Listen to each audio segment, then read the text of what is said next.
शंखं चक्रं जलौका ददतम् अमृतघटं चारुदोभिश्चतुर्भिः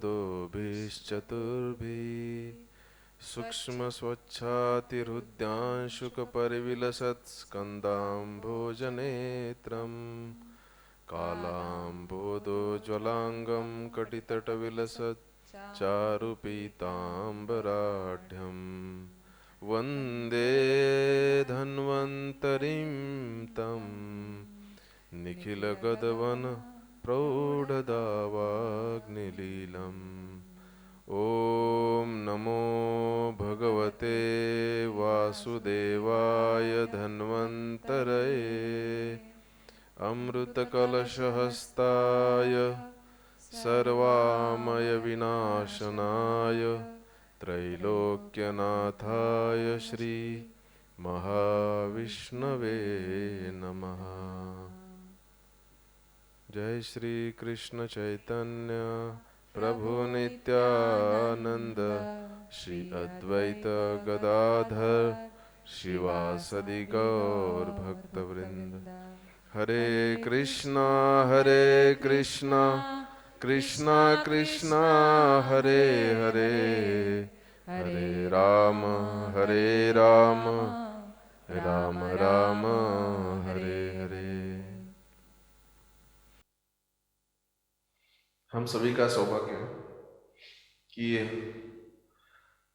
अपना जो विषय है उस विषय की स्तुति के लिए हम लोगों ने जिस भगवान का नाम श्लोक गान किया है वो भगवान, जैसे कि आप सब जानते हैं, जैसे पुलिस अफसर बन के जो व्यक्ति है वो घर में रहता है, घर वाला व्यक्ति, वैसे अपने ही भगवान श्री कृष्ण पुलिस अफसर मतलब धन्वंतरी बन के आए हैं, जिन्होंने आयुर्वेद का हमें ये दिया है गिफ्ट, मतलब हमें बख्शिश दिया है आयुर्वेद को। तो आप सभी लोगों को इतने भीड़ में से, क्योंकि हम लोग जनरली इतना ट्रैवलिंग नहीं करते हैं, लेकिन हम आज महसूस करते हैं कि आप सब लोग इतना भीड़ को छेदते यहाँ तक आए हैं। आप सभी का बहुत बहुत धन्यवाद है। तो 3 दिन का जो सेशन है उससे मैं थोड़ा सा श्रोतृ वर्ग का, क्योंकि आज आप देखते हैं जो सोशल मीडिया है वहाँ पूरा फ्लडेड है, सोशल मीडिया अलग अलग चीज़ों के ऊपर। तो ऐसा इच्छा होता है कि आज मुझे दालचीनी भी खानी चाहिए, लौंग भी खाना चाहिए और तिल तेल भी खाना चाहिए और सब खाना चाहिए, इतने गुण हम वहाँ पढ़ते हैं। तो उसमें से ये जो श्रोतृ वर्ग है उनका ज्ञान या उनकी इच्छाएं क्या है वो मैं जानना चाहता था। इसलिए मेरा आप में से किसी को अनुरोध है कि आप इस सेमिनार में आए हैं तो ऐसा कोई बता सकता है कि हमारे एटलीस्ट 3 दिन में ये इच्छा है कि हमें इतना पता होना चाहिए, क्योंकि हम लोग 5.5 साल आयुर्वेद पढ़े हैं, 4.5 साल थियरी पढ़ा है, 1 साल प्रैक्टिकल पढ़ा है, उसके बाद पोस्ट ग्रेजुएशन के लिए फिर से 3.5 साल। तो ऐसा ये जो आयुर्वेद है बहुत बड़ा, और वो भी हमें 300 प्लांट्स का ज्ञान दिया जाता है। वैसे कितनी प्लांट्स है औषधि? महाराष्ट्र में 2,500 प्लांट्स है।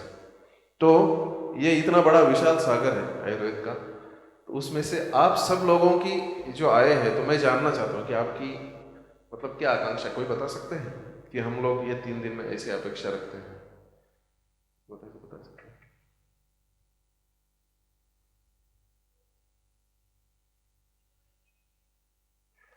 नहीं, मैं वैसा नहीं बताना चाहता हूँ। मैं आपको क्या बताऊँ ऐसा नहीं, आपकी 3 दिन के बाद, आपको 3 दिन के बाद जब आप यहां से जाएंगे तो एटलीस्ट मुझे ये मालूम होना चाहिए।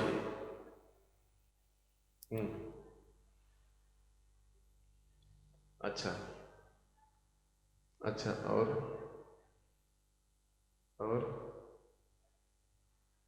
बताइए। हम 4 प्रश्न लेंगे सिर्फ। हाँ हाँ, खाना, हाँ ठीक है। और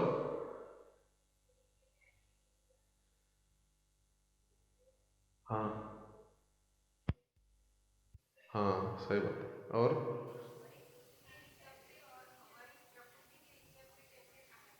अच्छा, हाँ हाँ,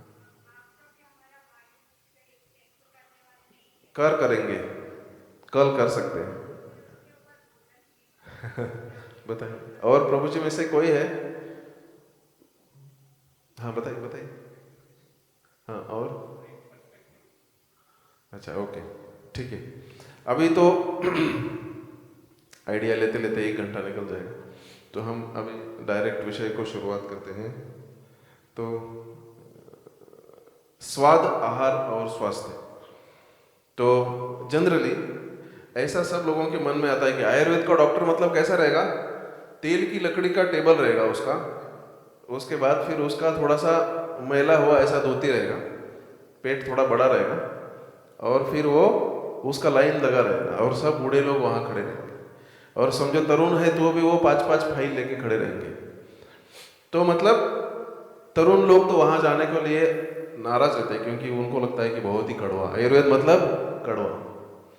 लेकिन ये स्वाद पहला शब्द हमने इसलिए दिया है कि इस दुनिया में जो भी स्वाद है, वो जो स्वाद है वो आयुर्वेद की देन है। आप जलेबी से लेकर रसगुल्ले तक, इटालिका, इडालिका मतलब इडली से लेकर डोसा लिका तक, ये सब आयुर्वेद की देन है। कोई भी ऑटोमेटिकली कुछ नहीं आया है। आप पकौड़ा भी बनाते हैं तो आयुर्वेद में ही पकौड़ा बनाया बताया है। भारत में ही तड़का देने की पद्धति थी, बाकी के सभी जगह पे कैसा खाते थे वो लोग? भून के खाते थे, कोई लोग डायरेक्ट खाते थे। तो सबसे पहला ये कंसेप्ट अपना है कि आयुर्वेद में जो स्वाद है वो स्वाद बहुत ही अलग अलग प्रकार का है। तो सबसे पहला ये कंसेप्ट हमें निकालना है कि आयुर्वेद मतलब कड़वा, मतलब जिससे आंखें हमेशा ऐसी हो जाती है और जीभ को लगता है कि अभी मुझे नहीं चाहिए। ऐसा नहीं है, आयुर्वेद में बहुत अच्छा स्वाद है, हम देखेंगे आगे जाके। और आहार है, कैसा आहार लेना है और उससे हमें स्वास्थ्य कैसा रखना है। तो हर एक चीज़ के ऊपर हम ऐसा प्रकाश डालने की कोशिश करेंगे जिससे अपने जीवन के अंदर प्रैक्टिकली हम यहाँ से कुछ लेके जाएंगे। तो हम पहले चेयर पे इसलिए बैठे क्योंकि 2 घंटा बैठना है, तो 2 घंटा खड़ा रहना थोड़ा मुश्किल होता है। तो जब भी हमें लगता है तो हम नीचे उठ के भी आपके साथ वार्तालाप कर सकते हैं। बीच बीच में हम दोनों एक दूसरे को कोऑपरेटिवली भी टॉक करेंगे, उनको कुछ लगता है उनका, क्योंकि उनका भी खुद का रियलाइजेशन है वो, कि वो भी अपने को शेयर करेंगे। तो हम प्रैक्टिकली ऐसा जाएंगे। सबसे पहले हमने जैसे धन्वंतरी भगवान को नमस्कार किया है, जिन्होंने आयुर्वेद का उत्थान, मतलब आयुर्वेद का निर्मित ही उनके हाथ से है। उसको लिखा है व्यासदेव जी ने, और अपने जो गुरुवर्य है पहली से लेकर आज तक हमें जो जो जिन्होंने सिखाया है, चलना पढ़ना, वो सिखाया अपने गुरुवर्य, पेरेंट्स जिनकी वजह से हमें ये शरीर मिला है, हमारे जो भी बड़े लोग हैं कर्म से, धन से, और एक्सपर्ट्स, जो भी एक्सपर्ट्स हैं इस दुनिया में, उन सभी एक्सपर्ट्स को हम वंदन करते हैं। और सप्तमाता आप सब लोग जानते हैं, सप्तमाताओं को वंदन करके हम लोग अपना सेशन आगे लेके जाते हैं।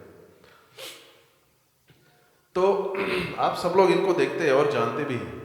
समझो इनको 3 दिन में एक बार मोशन होता था, और हमेशा पेट उनका ऐसा फूला रहता था गैस की वजह से, और एक पैर से वो लंगड़े रहते थे। मतलब शरीर यदि उनका उनका साथ नहीं देता था तो इतना बड़ा कार्य करना बहुत ज्यादा मुश्किल होता। शरीरम आद्यम खलु धर्म साधनम, ऐसा लिखा है चौखट जो दिखते हैं उसमें, कि अपना जो धर्म साधन, मनुष्य जो है ना, मनुष्य का आप सब जानते हैं क्योंकि मंदिर में ये तो आप जानते हैं, धर्म प्राप्ति हर मनुष्य का उद्देश्य है। और उस उद्देश्य को प्राप्त करने के लिए शरीर बहुत ज्यादा आवश्यक है। आयुर्वेद बोलता है आयुष्य मतलब क्या है? मन, शरीर और आत्मा, तीनों का कॉम्बिनेशन इज आयुष्य। तीनों में से कुछ भी एक नहीं रहता है तो वो आयुष्य नहीं, वो दुख तैयार होता है, और फिर जैसे आत्मा निकल जाती है तो वो आयुष्य नहीं है। तो ये जो आयुष्य है इसका उद्देश्य है धर्म प्राप्ति मनुष्यों के लिए, और उसको प्राप्त करने के लिए आयुर्वेद बोलता है सबसे पहला शरीर बहुत ज़्यादा आवश्यक है। तो शरीर यदि अच्छा है तो हम कोई भी चीज़ अचीव कर सकते हैं, वो बूढ़ा रहे, बच्चा रहे या फिर तरुण रहे। इसलिए हम तो बॉडी नहीं है, लेकिन हमें बॉडी दिया गया है, तो वो दिए गए बॉडी का हमें केयर लेना बहुत ज़्यादा आवश्यक है। तो अभी आप देखते हैं ये है 2010 का है, 2000 का है, और एक 2015 का है, 15 साल के बीच वाला। तो आप देखेंगे 2000 में क्या हुआ था, 6 मिलियन से भी ज़्यादा लोग इस्चेमिक हार्ट डिसीज से मरे थे पूरे दुनिया में। तो मैडम ने बोला था कि अरे वैसे तो लोग मरते ही रहते, तो उसमें इसका क्या है? तो लेकिन कारण जो था वो इस्चेमिक हार्ट डिसीज। काल मृत्यु और अकाल मृत्यु ऐसे दो प्रकार की मृत्यु है। तो काल मृत्यु मतलब आपके जन्म लेते समय डेस्टाइन डे कि आप 100 साल जिएंगे या 90 साल जिएंगे, दैट इज काल मृत्यु। लेकिन आपके गलत बर्ताव की वजह से जो आपका शॉर्ट टर्म डेस्टिनी तैयार होता है वो अकाल मृत्यु में मार देता है। वो भले एक्सीडेंट से रहे या इस्चेमिक हार्ट डिसीज से रहे या डायरिया से रहे या डायबिटीज से रहे। लेकिन ध्यान में रखिए, यदि अकाल मृत्यु आती है तो जो काल मृत्यु तक का समय है, 100 साल का मृत्यु उसका काल था, अकाल उसको 60वें साल में आई, तो 40 साल तक इस व्यक्ति को शरीर नहीं मिलता। ये बहुत दुख की बात है। इसीलिए किसी न किसी प्रकार से हमें हेल्थ को बचाना है ताकि वो हमें वैसा ही हो जाए जैसा चाहिए। देखेंगे आप इस्चेमिक हार्ट डिसीज 6.5 या 6.3 मिलियन है। 2015 में आप देखेंगे कितना हो गया, देखिए 9 मिलियन लोग हार्ट डिसीज से जा रहे हैं। और नीचे जो डायबिटीज वाला बहुत नीचे था, डायबिटीज अभी ऊपर आ चुका है। आप देखेंगे इतने इतने मेडिसिन आ चुके हैं इस दुनिया में, इतने मेडिसिन आए हैं। तो ये मेडिसिन जब आते हैं तो उससे क्या होना चाहिए, डिसीजेस कम होने चाहिए। लेकिन फैक्ट ऐसा नहीं है, पूरे दुनिया में डिसीजेस तो कम नहीं हुए, मेडिसिन ज़्यादा आए हैं, लेकिन डिसीजेस की वजह से मरने वालों की संख्या थोड़ी ज़्यादा हुई। ऐसा क्यों हुआ है? आयुर्वेद में इसका बहुत सुंदर उन्होंने बताया है। बोलते हैं, आप देखेंगे ऊपर का लाइन और नीचे का लाइन देखिए आप, पथ्य सती गदार्थस्य किम औषध निषेवनैः, पथ्य सती गदार्थस्य किम औषध निषेवनैः, सेम लाइन है दोनों। उसमें सिर्फ एक में विसर्ग चिन्ह है, आप देखेंगे उसमें अ शब्द है। क्या मतलब है उसका? यदि आप परहेज करते हैं तो समझो लूज मोशन भी हो गया, परहेज करते हैं या नींबू गर्म पानी लेते हैं तो वो लूज मोशन डिसेंट्री तक नहीं जाती आगे। परहेज करते हैं तो गद आर्त मतलब जो डिसीज से आर्त पीड़ित है उसको दवाई की जरूरत नहीं पड़ती, जनरली नहीं पड़ती, परहेज लेते हैं। तो जब परहेज नहीं करते तो वो बीमारी अंदर घुसने लगती है, फिर दवाइयों की बहुत जोर से जरूरत पड़ती है। वो बोलते हैं यदि परहेज करते हैं तो दवाई की जरूरत नहीं, और यदि परहेज नहीं करते हैं तो दवाई का फायदा नहीं। क्यों? क्योंकि आप सब जानते हैं आज ऐसा एक भी मुश्किल से व्यक्ति मिलेगा आपको कि जिसको आज ब्लड प्रेशर की गोली चालू हुई है और 5 साल के बाद उसकी एक गोली की आधी गोली हो चुकी है। ऐसा नहीं है।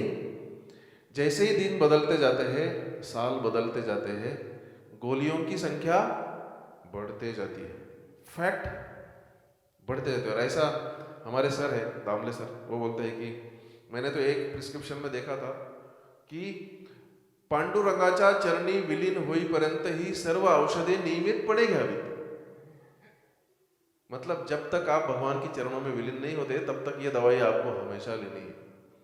क्यों? क्योंकि उसकी जो गोम है, मतलब उसका जो कारण है, ये क्यों बढ़ रहा है, इसका ज्ञान दुर्दैव से नहीं है। जो मेडिसिन का शास्त्र है अपना एलोपैथिक, उसके पास नहीं है, क्योंकि कुछ सटल चीजें जो हम आगे देखेंगे, कल देखेंगे या कुछ आज भी देखेंगे, जिसकी वजह से they could not keep faith on unseen things. Now slowly they are, we will see how. तो ये क्यों है?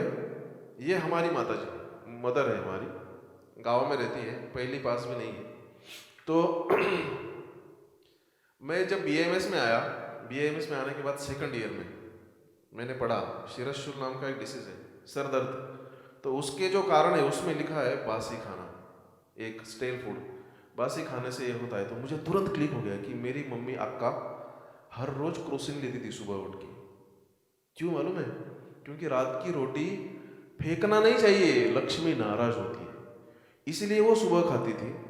लेकिन अभी इसमें दो चीज़ें हैं, हम डेलिकेट इशू, लेकिन तो भी हम उसको भी एड्रेस करें। लेकिन उसको जैसे ही बताया कि आपका ये देखो, ये सिर्फ तुम्हारी एक बासी रोटी खाने की वजह से रोज क्रोसिन लेना पड़ता है, और क्रोसिन 20 साल से कोई ले रहा है तो उसको रेंटैक साथ में लेना ही पड़ता है।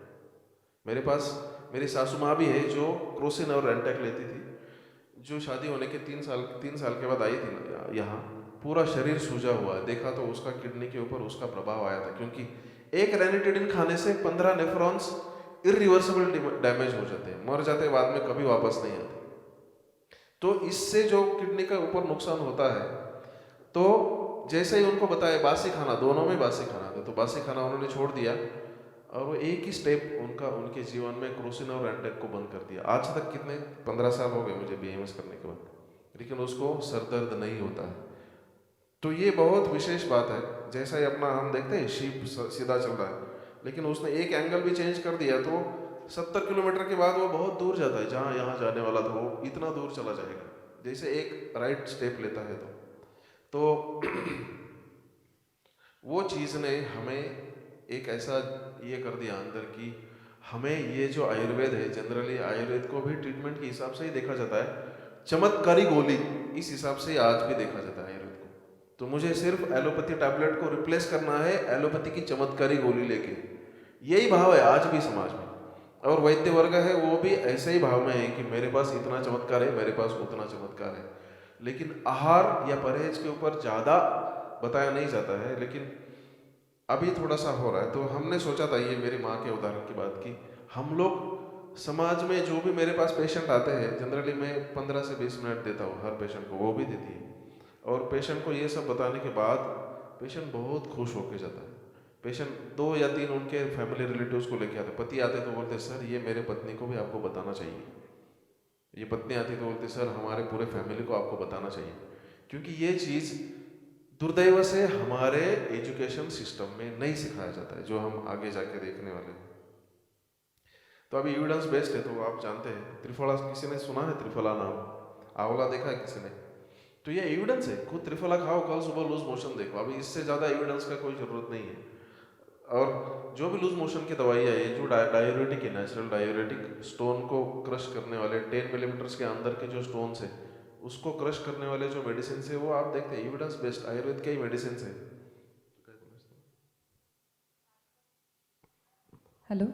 हाँ, ये प्रूवन कोई भी रिसर्च है, रिसर्च हुआ है क्या, ऐसा जो मेंटालिटी है और उसके बाद ही कोई ट्रीटमेंट लेना, या फिर इसके लिए आयुर्वेद को पूछा जाता है? सो उसके लिए ये स्लाइड आप हम लोग को डायरेक्ट करती है कि जैसे दूध और हल्दी है, बचपन से कभी भी खांसी आती है, दादी माँ कभी भी दूध और हल्दी दे के हम लोग का खांसी कम कर देती थी, या फिर सौंठ दे के करती थी। तो ये जो है वो दादी माँ को भी ज्ञात था, और जो पूर्व मीन्स जो भी लिखा हुआ है, जैसे हम लोग सब यहाँ पे भक्तवर्ग है, तो आप्त प्रमाण जो है हम लोग स्वीकार करते हैं शास्त्रों को, शब्द, हाँ, जो शब्द बोला है तो वो शास्त्रों में लिखा है, और उसको प्रूव करने की जरूरत नहीं है क्योंकि वो ऑलरेडी प्रूव्ड है और इसीलिए दिया है, तो इसीलिए उसको रिसर्च करने की जरूरत नहीं है। लेकिन उसको रिसर्च किया जा सकता है। आप जैसा ही वो है उसको सिर्फ आपके जीवन में देख सकते हैं, सच में ये वर्क करता है कि नहीं, तो खुद उसको फॉलो करके देख सकते हैं। दिस इज ऑब्जर्वेशनल साइंस, मतलब हर एक आदमी खुद ऑब्जर्व करके उसको अपने जीवन में जान सकता है। तो हाँ, अभी यहाँ देखेंगे हम लोग कि क्यों क्यों ऐसा हो रहा है, वो संख्या क्यों बढ़ रही दवाई होने के बावजूद भी बीमार लोगों की। उसका कारण यहाँ आप देख सकते हैं कि पहले जो डेफिनेशन था स्वास्थ्य का, मतलब the goal of my treatment is what, this is the goal, मतलब मेरे चिकित्सा करने का उद्देश्य क्या है, हेल्थ अचीव करना। और हेल्थ मतलब क्या है, मुझे मालूम क्या है हेल्थ के बारे में, ये है 1948 में जो हेल्थ का डेफिनेशन WHO ने किया था, वर्ल्ड हेल्थ ऑर्गेनाइजेशन, उन्होंने किया था कि health is a state of physical, mental, social wellbeing, not merely absence of disease और इन्फर्मिटी। उसके पहले था सिर्फ फिजिकल वेलबींग, उसके पहले बाद में था फिजिकल एंड इमोशनल वेलबींग। 1998 में उन्होंने स्पिरिचुअल वेलबींग नाम डाला उसमें डेफिनेशन में, लेकिन उसमें भी 40% जो साइंटिस्ट है आज भी उनका विरोध है कि स्पिरिचुअल वेलबींग को वो अभी भी उसके अंदर नहीं डालना चाहते। तो डेफिनेशन अभी क्या है, आज का डेफिनेशन WHO का है, health is a state of physical, emotional, social and spiritual wellbeing. अभी ऑलमोस्ट कंप्लीट हो चुका है हेल्थ का डेफिनेशन। तो आप अभी देखेंगे 5000 साल पहले तो लिखा है, उसके पहले वो श्रुत कान से बताया जाता था। तो उसमें जो स्वास्थ्य का डेफिनेशन है, हेल्थ का प्रॉपर डेफिनेशन, तो ये हमारा गोल है। हमारा जो गोल है ये ऐसा स्वास्थ्य हमें अपेक्षित है। कैसा, आप देखिए बहुत समझ में इजीली आएगा। अपने शरीर में दोष है, कुछ एनर्जी पॉइंट्स है 3, वात पित्त कफ, एनर्जी कॉम्प्लेक्स बोलते हैं इसको। ये 3 दोष धातु है, 7 धातु, जैसे ये हड्डी है इसके बीच में, ये मसल्स है, ये मसल्स है, बाद में फैट है, बाद में ब्रेन है, ये इनको धातु बोला जाता है। धारणात् धातवा, जिनकी वजह से शरीर धारण किया जा सकता है उनको धातु बोलते हैं। ऐसे धातु, और सबसे इंपॉर्टेंट चीज मल, वेस्ट। वेस्ट को हम वेस्ट समझते हैं, लेकिन वेस्ट हमारे आयुष्य के लिए बहुत आवश्यक रहते हैं। वेस्ट यदि प्रमाण से ज़्यादा निकल जाए तो हम जानते हैं डिसेंट्री 20 लूज मोशन के बाद क्या होता है, प्राण को शरीर के साथ पकड़ना भी मुश्किल हो जाता है, क्योंकि ये वेस्ट भी हमारे जीवन में बहुत आवश्यक है। वो बोलते हैं दोष, धातु और मल, ये तीनों एक इक्विलिब्रियम में रहते हैं। अभी ये फिजिकल एस्पेक्ट देखिए आप, जैसे ये इक्विलिब्रियम में रहते हैं हर एक के प्रकृति के अनुसार, उसका जन्म के समय जो कल देखेंगे हम लोग, उसका रिजल्ट क्या आता है, उसका रिजल्ट आता है प्रसन्न आत्मा इंद्रिय मनः। तो हमारा मन, हमारा आत्मा और हमारा इंद्रिया मतलब शरीर, ये प्रसन्न रहता है, ब्लिसफुल स्टेज में रहता है। सिर्फ वेलबीइंग के आगे भी ब्लिसफुल स्टेज है, उन्होंने एक्सपेक्टेड किया है, वो आदमी हेल्दी है।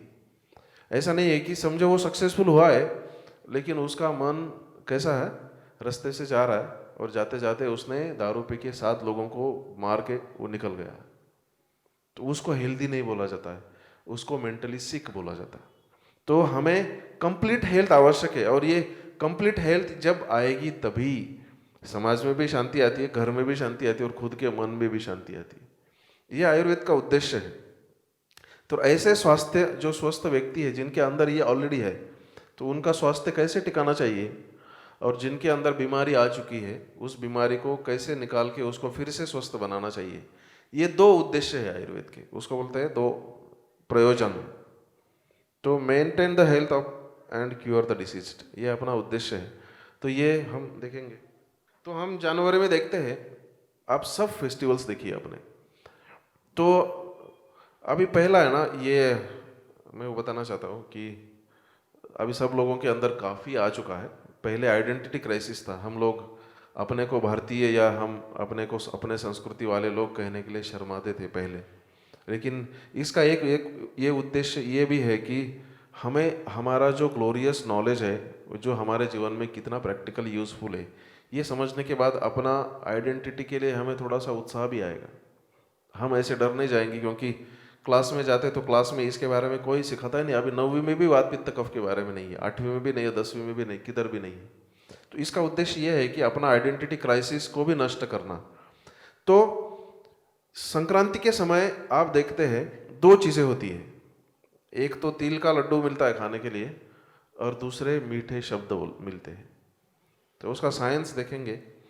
जैसे दिवाली चली जाती है, दिवाली की ठंडक रहती बहुत ज़्यादा, लेकिन वो स्निग्ध ठंडक, वहाँ स्निग्ध ठंडक रहती है। जैसे दिवाली के बाद ईस्टर्न एयर चालू होता है भारत में, तो वो रुक्ष रहती है, सूखी हवा। उससे क्या होता है, सूखी हवा से मनुष्यों के सभी जीवों के शरीर में वायु बढ़ने लगता है, और ये वायु क्या है, सूखापन लाता है। और ये सूखापन कहाँ आता है, जैसा आपने एक्सल देखा जिसके ऊपर चक्का घूमता है, कार के एक्सल के ऊपर चक्का घूमता है, जब तक ऑयल है तब तक वो चक्का अच्छी तरह से घूमता है। ऑयल कम हो गया, चक्के में करकर आवाज आती है, 2 दिन में चक्का टूट सकता है इसके साथ। क्यों, फ्रिक्शन के लिए बीच में स्नेह नाम की चीज नहीं, ऑयल। वैसे ही मनुष्यों के बीच में भी एक स्नेह होना चाहिए।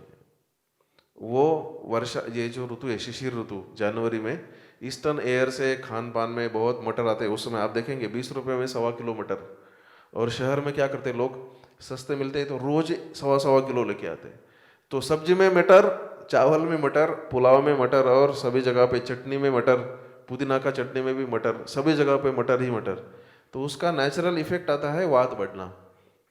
तो ये वात बढ़ता है तो हड्डियों में भी आवाज, मन में भी आवाज, और बोलते समय भी लोगों के साथ आवाज, इरिटेबिलिटी।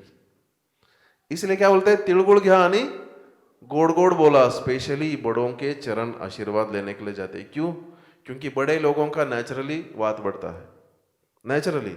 तो उस वात में जब ये वात की ये एडिशन हो जाती है तो उनको इनसिक्योरिटी फीलिंग आता है कि क्या होगा, मेरे छोटे लोग मेरे ऊपर ध्यान देंगे कि नहीं, मुझे तो ऐसा लग रहा है कि मेरा शरीर अभी टूट जाएगा, इतना फीलिंग आता है। वो शिशिर ऋतु का फीलिंग ही ऐसा है। तो नेचुरली अपने समाज में यही है कि हम यदि भारतीय बनने की कोशिश भी करेंगे तो हमारा दोनों सेवा होता है। ये भारतीय होने का फायदा है। Nationality brings you to your health at the same time spirituality, क्योंकि उसका उद्देश्य वैसा है। तो अध्यात्म और शास्त्र दोनों का राइट कॉम्बिनेशन अपने इसमें है। तो जब ये जाते हैं उनको बोलते हैं अच्छा है, बहुत अच्छा है, आप कभी टेंशन मत लो, हम आपके लिए हमेशा हाजिर है, ये लड्डू खाइए। तो फिर वो भी मन में भी खुश हो जाते हैं। तिल का स्नेह खाते हैं तो उससे उनके जॉइंट पेन की जो रुक्षता है वो भी कम हो जाती है। इसलिए शिशिर ऋतु का संक्रांति के दिन के बाद वसंत पंचमी तक सबको तिल रोज खाना चाहिए। प्रैक्टिकल इशू, ये लिख लीजिए आप। तो तिल उस समय 1 महीना सबको खाना चाहिए। तो ऐसे ही सब फेस्टिवल है, आपके एरिया में आपके अनुसार जो फेस्टिवल है वो साइंटिफिकली अरेंज्ड है, जिसका कोई टाइम पास उद्देश्य नहीं है, उसका उद्देश्य बहुत ही साइंटिफिक है। तो हमें उसको करना है, और उसका यदि साइंस हमें मालूम नहीं तो बड़े लोगों को जाके उसको पूछना है, उनको भी मालूम नहीं तो और जिसको मालूम है उससे उसको पूछना है, अपने जीवन में उसको लेके जाना है। तो ये जो स्वास्थ्य है उसको कैसे टिकाना चाहिए वो मैडम बताएंगे आपको। ये एक्चुअली ये क्या लिखा है सामने। स्वास्थ्य जो है, आयुर्वेद का उद्देश्य आयु का स्वास्थ्य बढ़ाना, आयुष्य का केयर करना। तो अभी आयुष्य जो है वो बनता है बॉडी माने सेंसेस, माइंड एंड सोल, इन तीनों से बनता है। ये जो है ये 3 स्तंभ है। जब तक ये अपना शरीर, मन और आत्मा एक साथ है तो हमारा आयुष्य है। तो अभी इसको टिकाए रखने के लिए इन 3 स्तंभों को उपस्तंभ से जोड़ा जाता है। जो उपस्तंभ है डाइट माने आहार, ये देखिए ये 3 है ना, ये 3 उपस्तंभ है। आहार, निद्रा और ब्रह्मचर्य, ये 3 उपस्तंभ से ये जो अपने पहले मेन स्तंभ है उनको जोड़ा जाता है। तो इसीलिए ये शरीर, मन और आत्मा को एकत्रित रखने के लिए ये जो आहार और निद्रा और ब्रह्मचर्य है, ये इन तीनों का अच्छे से पालन होना जरूरी है। तो अभी ये हर दिन और हर ऋतु के अनुसार अलग अलग बताया गया है शास्त्रों में। तो इसका कि त्रय उपस्तंभम इति आहार निद्रा ब्रह्मचर्यम इति एभि स्त्रीभिर युक्ते उपस्तंभम उपस्तंभे ही शरीर बलवर्ण उपचय उपचितम अनुवर्तते यावदायु संस्कारात्। तो इन तीनों का अभी हम लोग कैसे करेंगे, कैसे नींद लेंगे, कैसे डाइट यानी आहार का कैसा पालन करेंगे। तो बोलते हैं कि अनुसरण करना है, जो अनुवर्तते, जो बोला है शास्त्रों में या फिर अपने पहले गुरुवर्यों ने बोला है उसके अनुसार उनको करना है। बुजुर्गों ने, मतलब मेरी माँ, दादी माँ, पिताजी, गुरु या मेरे बड़े भाई क्या चाहते हैं, उन्होंने अपने जीवन में करने के बाद उसका उन्होंने ये फ़ायदा किया है और उसके अनुसार करते हैं तो ऐसा फ़ायदा होता है, उसको परंपरा बोलते हैं। तो ये जो अनुवर्तते, तो उनके अनुसार करना, इसको बोलते हैं संस्कार। और ये अपने शास्त्र में बताया है और वो नेचुरली सब लोग करते हैं। तो दिन में आहार कैसा है, रात में लेना चाहिए कि नहीं लेना चाहिए, ब्रह्मचर्य सबके लिए है। और स्लीप, नींद कैसी होनी चाहिए, ये तीनों के बारे में हम उसमें से 2 चीज़ों के बारे में देखेंगे, स्लीप और आहार के बारे में। क्या लेना है और क्या नहीं लेना है। संस्कारम अहितम अनुपसेवन, क्या नहीं करना है, जो अहितकर है वो सब बोला गया है, ये चरकाचार्य बोलते हैं। अभी उसमें सबसे पहले इसमें ना देखिए, आप बोलेंगे ये बहुत थ्योरेटिकल सिर्फ श्लोक पढ़ रहे, लेकिन श्लोकों को हमने इसलिए यहाँ लाया है कि आप देखेंगे इतने सूक्ष्म तरीके से उन्होंने बताया है। संस्कार की डेफिनेशन यहाँ है। तो जो बड़े लोगों का अनुसरण करके अपने जीवन में बर्ताव करता है वो संस्कार है, उसमें कभी बीमारी नहीं आती है। और विकार कहाँ से आता है, जो उनको नहीं सुनता, खुद का विम्सिकल करता है, वो उसमें विकार आते हैं और उससे विकृति, डिसीज आते हैं। तो ये बहुत आवश्यक है, तो इसलिए हमने वो श्लोक स्पेशली लिखा था इसमें। तो ये अभी प्रैक्टिकल मुद्दे हैं। दिनचर्या में सबसे पहले बोलते हैं कि ब्रह्मे मुहूर्ते उत्तिष्ठे स्वस्थो रक्षार्थम आयुषः, जिसको अपने आयुष्य का रक्षण करना है उसको ब्रह्म मुहूर्त में उठना चाहिए। अभी उसके आगे शास्त्रों में ये बताया गया है जो सब लोगों को पता नहीं रहता है कि कैसे, किन लोगों को उठना चाहिए और उठने के बाद क्या करना चाहिए। जीर्णा अजीर्णम च, जो है जीर्ण और अजीर्ण हुआ है कि नहीं, रात का खाना खाया हुआ पचा है कि नहीं, उसको उसकी परीक्षा करनी है। अगर आपको अजीर्ण है, अगर रात को खाए जो अन्न है उसका डकार आ रहा है ऐसा है तो इसका मतलब आपका पाचन नहीं हुआ है। और ऐसे व्यक्ति अगर ब्रह्म मुहूर्त पे उठते हैं तो आयुष्य की रक्षा होने से नहीं होती है, उल्टा हो जाता है, आपको डिसीज हो जाता है। इतना ही नहीं, मिस दो है कि आपको एक जीर्ण है हुआ है तो उठिए, और अजीर्ण है तो फिर से पानी पी के सो जाना है और फिर उठना है। तो इसका मेन चीज़ यहाँ आता है कि आपको खाना जल्दी खाना है और सोना जल्दी है, तो ऑटोमेटिकली जीर्ण होगा सुबह, क्योंकि ब्रह्म मुहूर्त में उठना ही अपना जीवन का उद्देश्य है, क्योंकि वो आदमी का स्वास्थ्य को बढ़ाता है। रक्षार्थम आयुष्य, आयुष्य का रक्षण जल्दी उठने से ही होता है। लेट जो उठता है, मतलब साखर जोप मालूम है आपको, साखर जोप मराठी में बोलते हैं, जो सुबह 5 बजे के बाद रहती है। जो 5 बजे के बाद सोता है उसको साखर जोप बोलते हैं, मतलब जिसके बाद सोने से लोगों की शुगर बढ़ती है, डायबिटीज़ बढ़ता है। तो 5 बजे के बाद हमें नहीं सोना चाहिए। तो जिनको डायबिटीज़ नहीं लाना है या जिनको है उनको 5 बजे के बाद नहीं सोना है, जल्दी उठना है। लेकिन प्री रिक्विजिट कंडीशन है, यदि वो 1 बजे सोते हैं और फिर 5 बजे उठते हैं तो उनका डबल नुकसान होने वाला है। तो हमें वो दोनों चीज़ से देखना है, जितना हो सके जिनको शक्य है उनको जल्दी सोना ही चाहिए। और एटलीस्ट 5 दिन में से, वो तो नींद के बारे में हम देखेंगे आगे, तो उसमें प्रातः विधि है दंत धावन।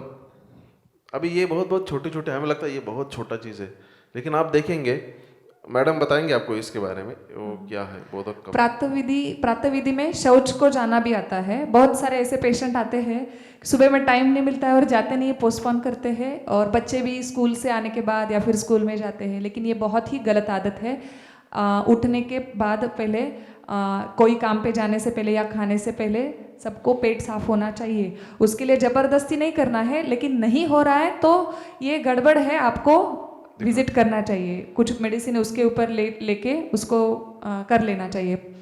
फिर उसके बाद दंत धावन है। दंत धावन हम लोग सोचते हैं कि ब्रशिंग करना एक जस्ट एक प्रोसीजर है कि क्लीनिंग है, लेकिन दांत चमकाने के लिए, हाँ, दांत चमकाने के लिए या फिर थोड़ा कॉस्मेटिक पर्पस या फिर अपने को ही थोड़ा फ्रेश लगता है, इतना तक ही पता है। लेकिन इतनी छोटी चीज़ दिनचर्या में आचार्यों ने बताई है, उसका भी आगे है महत्व कि जब भी दांत आप साफ करते हैं उसके साथ जिह्वा निर्लेखन करते हैं, माने टंग भी क्लीन कर लेते हैं, तो मुंह में आयुर्वेद के अनुसार पाचन जो है वो मुंह के अंदर ही स्टार्ट हो जाता है। कोई भी चीज़ आप जब भी खा रहे हो, दांत से चबा रहे हो, तो जो सलाइवा है तो वो अन्न के साथ मिक्स होता है। तो उसमें खाली सलाइवा नहीं है, बोधक कफ नाम का एक पाचक ये है, घटक है।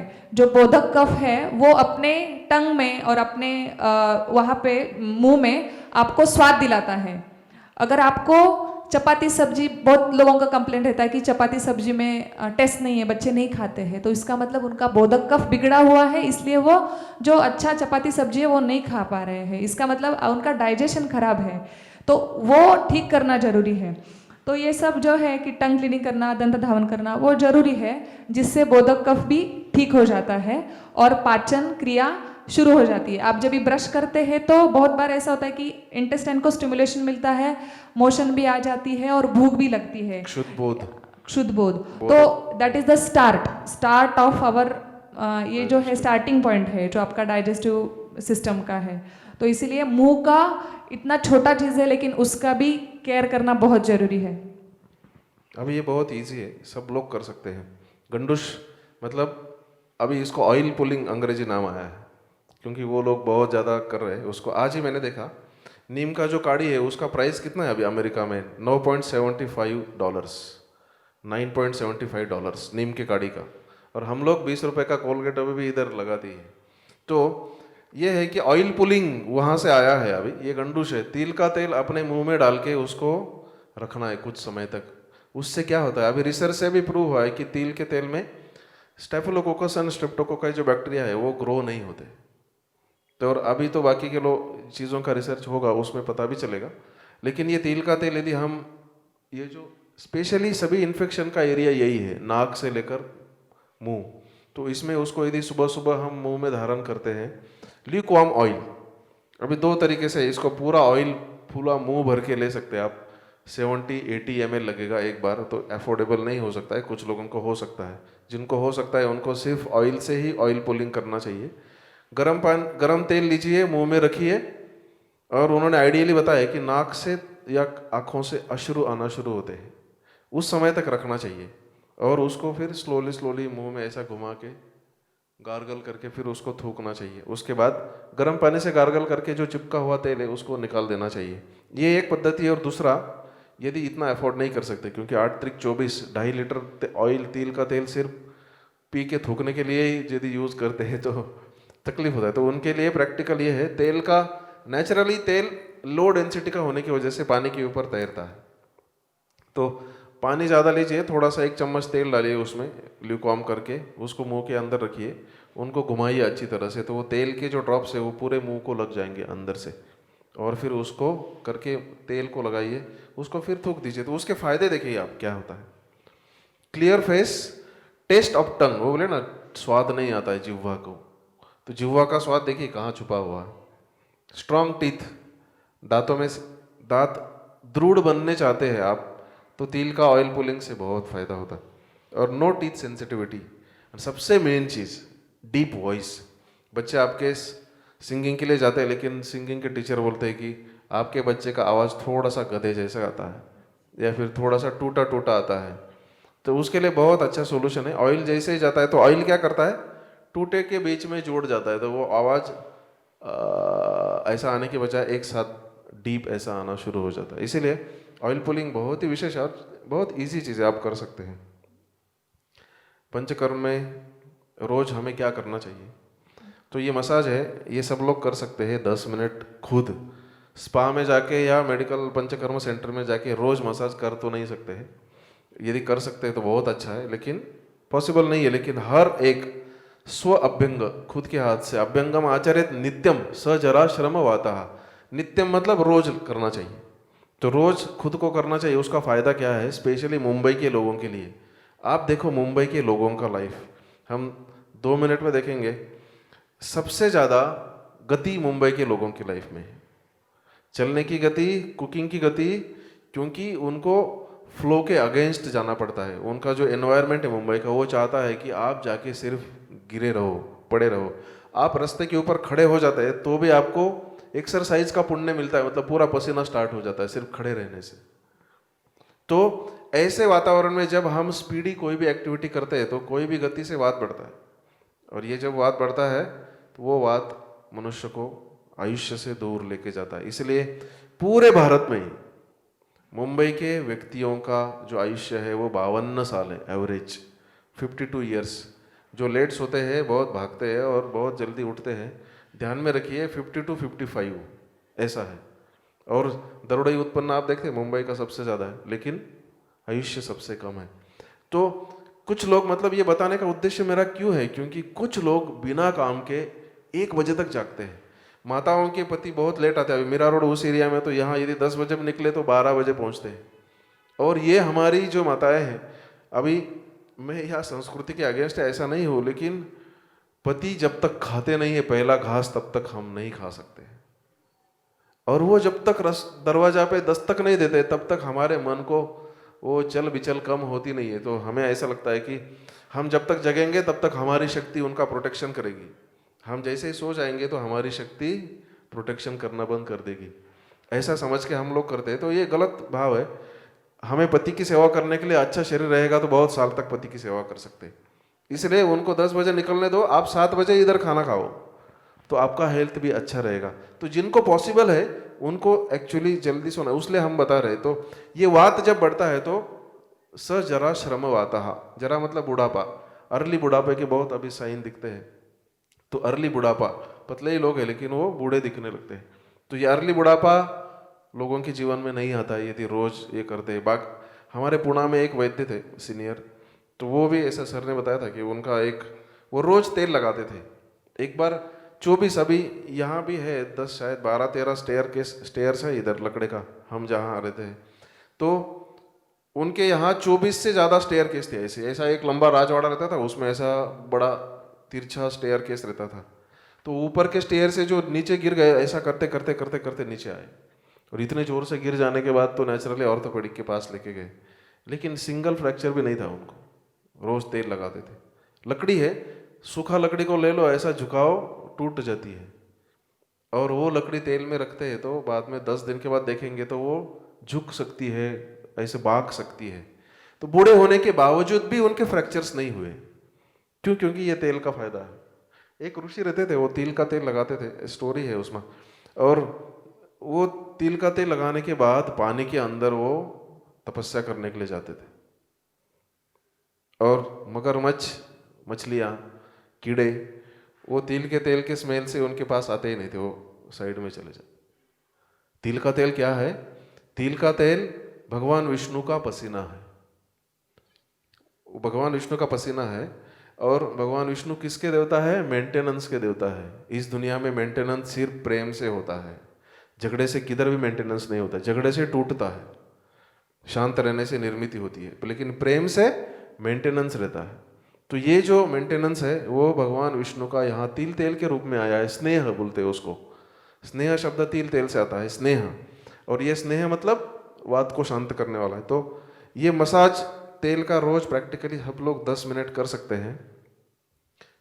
बहुत समय नहीं है तो भी आप करना चाहिए। हाँ, नहीं, फेस पे लगाने के लिए आप दूध का जो साय आता है ना, क्रीम उसको बोलते हैं, दूध उबलने के बाद ऊपर आता है नेचुरली, उसको आपको लगाना चाहिए। क्योंकि इसके ऊपर का एरिया उष्णतामय हो जाता है। सर जो है शोल्डर के ऊपर वाला वो उष्ण एरिया है। तो हम लोग क्वेश्चन आंसर के लिए 10 मिनट रखे, 3 सेशन है इसमें, तो उसमें हर सेशन के बाद 10-10 मिनट है क्वेश्चन आंसर के लिए। तो क्योंकि ये हम इसको थोड़ा बताना चाहते हैं तो हम आगे गए सोनल थोड़ा। तो आप देखते हैं, आप अंग्रेजी भी पढ़ सकते हैं। इससे रोज का डेली एग्जॉशन फाइट करने की शक्ति आती है, बैलेंस वात करता है, और रिंकल्स अर्ली ओल्ड नहीं आते हैं।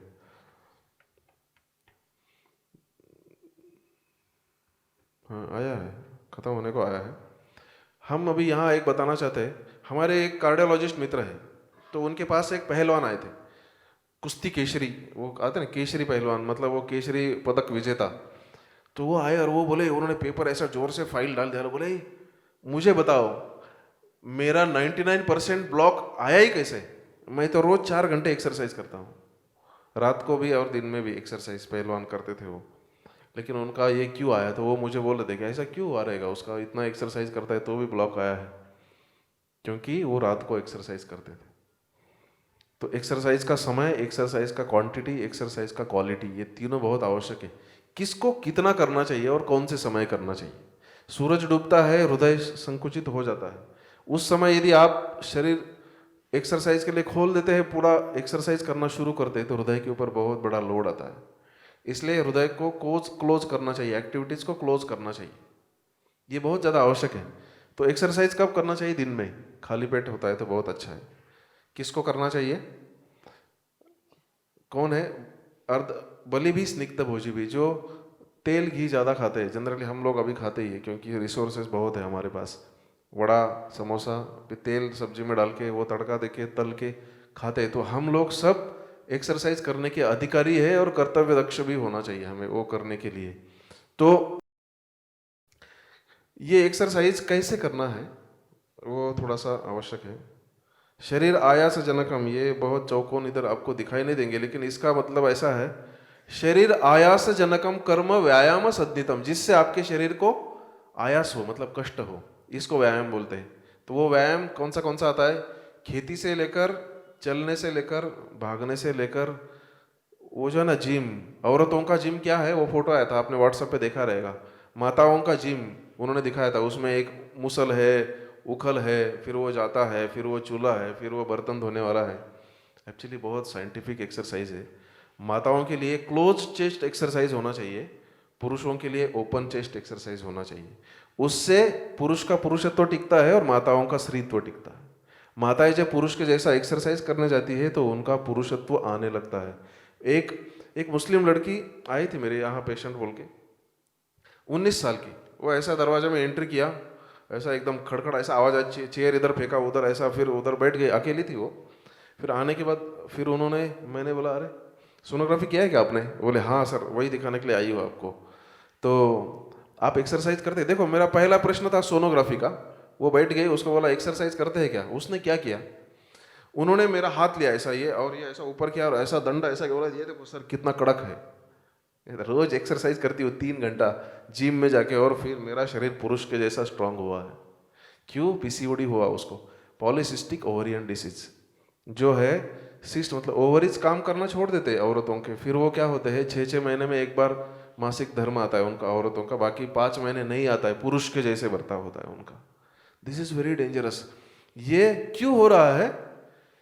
इसीलिए हो रहा है कि हम जो नियम अपने शास्त्र में बताए हैं उसको हम उपेक्षा बोलते हैं। ये हमारे शास्त्र ने जो बताए हुए नियम है वो हमारा अपमान करने के लिए बताए हैं, लेकिन अपमान के लिए नहीं बताया, हमारा सम्मान के वश उन्होंने बताया है, प्रोटेक्शन के लिए। तो ये हमें देखना है कि क्लोज चेस्ट एक्सरसाइज माताओं का होना चाहिए। भले ही आप आटा अभी नहीं करते, लेकिन आटा बनाने का एक्शन तो कर सकते हैं, कपड़े धोने का एक्शन तो कर सकते हैं, वॉशिंग मशीन आ गया, लेकिन वो एक्शन कर सकते हैं। इसको यशोदा माता को याद करके फिर एक लकड़ा लगाने का और उसको आप ऐसा छाछ बनाने का भी आप ये कर सकते हैं एक्शन। तो ये माताओं को करना चाहिए, पुरुषों को एक्सरसाइज करना चाहिए, लेकिन उसमें भी अर्धशक्त्या निषेविस्तु, दोनों को ध्यान में रखना है। आज मेरा जिम वाले के मेरे नज़दीक एक बॉडी बिल्डर था, वो 2 घंटे से कर रहा था, तो मेरे को इतना ज़्यादा इंस्पिरेशन मिला कि मैंने भी 1.5 घंटा करने का सोच लिया। तो फिर क्या होता है, वो आके मस्कुलर फाइबर्स ब्रेक होते हैं, लिगामेंट टूट जाते हैं, फिर वो ऑर्थोपेडिक बोलते हैं कि इसके अभी एक्सरसाइज ही मत करना, क्योंकि अर्धशक्त्या निषेविस्तु बलि भी स्निग्ध भोजी भी। हमेशा हर व्यक्ति को अपना एक्सरसाइज अपने आधे शक्ति से करना है, और हर एक की आधी शक्ति के 3 लक्षण है, ध्यान में रखिए, लिख लीजिए, ये 3 लक्षण है। ये अपने हर एक का सब्जेक्टिव एक्सरसाइज डिसाइड करते हैं, मैं कितना कर सकता हूं। तो जिसको पसीना आता है कपाल के ऊपर, जैसे ही कपाल के ऊपर पसीना आना शुरू होता है, उसके साथ कक्षा में पसीना आना शुरू, एक्जिला में पसीना आना शुरू हो जाता है, और तीसरा मुंह से सांस चालू हो जाती है। जैसे ही कुछ भी भागते समय, एक्सरसाइज करते समय मुंह से सांस चालू हो जाता है, तो समझ लेना आपका आधा शक्ति समाप्त हुआ है एक्सरसाइज करते समय। उसके आगे नहीं करना है। अभी आज आप एक्सरसाइज करने लगे, 2 मिनट में ही आपको मुंह में सांस आ सकता है, डरने की बात नहीं है, 2 मिनट ही करिए आज। लेकिन अपना शरीर ऐसा है, इसको बोलते हैं अभ्यासात प्राप्यते सिद्धि। यदि आप रोज करते हैं 2 मिनट, कल 2.5 मिनट करेंगे, परसों 3 मिनट, बाद में आप 10 घंटा भी एक्सरसाइज कर सकते हैं। लेकिन there is always competition with our self only. दुनिया में किसी के साथ भी हमें कॉम्पिटिशन नहीं करनी है, हमारे साथ ही करनी है। मैं आज इतना करूंगा, मेरे माइंड बॉडी को एक्सपीरियंस है कि कल मैंने इतना कर सका था, तो आज मैं थोड़ा एक्सटेंड कर सकता हूँ। ये खुद का ही रियलाइजेशन एक्सपीरियंस रहता है, जो आदमी को एक्सपर्ट बनाते चले जाता है आगे। तो एक्सरसाइज भी करेंगे तो मायूस होने की जरूरत नहीं है। आप 5 मिनट भी करते हैं तो करिए, कल 7 मिनट करिए, परसों 10 मिनट करिए, लेकिन ये 3 आपके ध्यान में रखिए। हमारे सर बताते थे कि जिसको भी हार्ट अटैक आता है, पहला क्या होता है, उसको डॉक्टर बोलते कि आपने आज तक एक्सरसाइज नहीं किया और बहुत ज़्यादा घी तेल खाया, इसका ये फल है। तो फिर क्या करते सब लोग, अभी कल से मैं इतना ज़्यादा एक्सरसाइज करूँगा, दिखाऊंगा, अभी मैं बहुत जल्दी ये घी और तेल को पचाना चाहता हूँ। तो पुणे में पर्वती नाम का एक माउंटेन है, आप जानते होंगे, कुछ लोग पुणे में रहते थे, पर्वती नाम का एक माउंटेन है। तो वहाँ अपने ओल्ड एज पिता प्रभु जी लोग रहते हैं, और उनका हर एक का किसी का 1 या 2 ऐसे हार्ट अटैक आए हुए रहते हैं, और वो पर्वती चढ़ने लगते हैं। लेकिन ये एक्सरसाइज बहुत ही घातक एक्सरसाइज है ओल्ड एज में करने वाला। ऊपर चढ़ने का एक्सरसाइज किसी भी ओल्ड एज व्यक्ति को नहीं करना चाहिए। बहुत हो सके तो सबको टालना चाहिए चढ़ने वाला ज़्यादा एक्सरसाइज।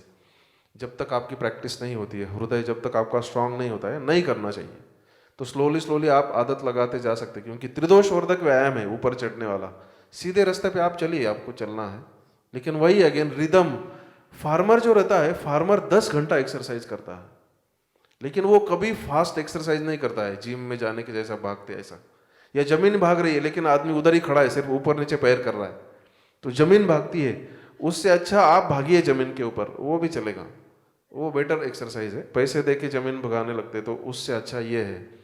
तो रिदमिकल स्लोली ऐसा एक्सरसाइज जो आपका स्टेमिना बढ़ाए, ये ध्यान में रखिए।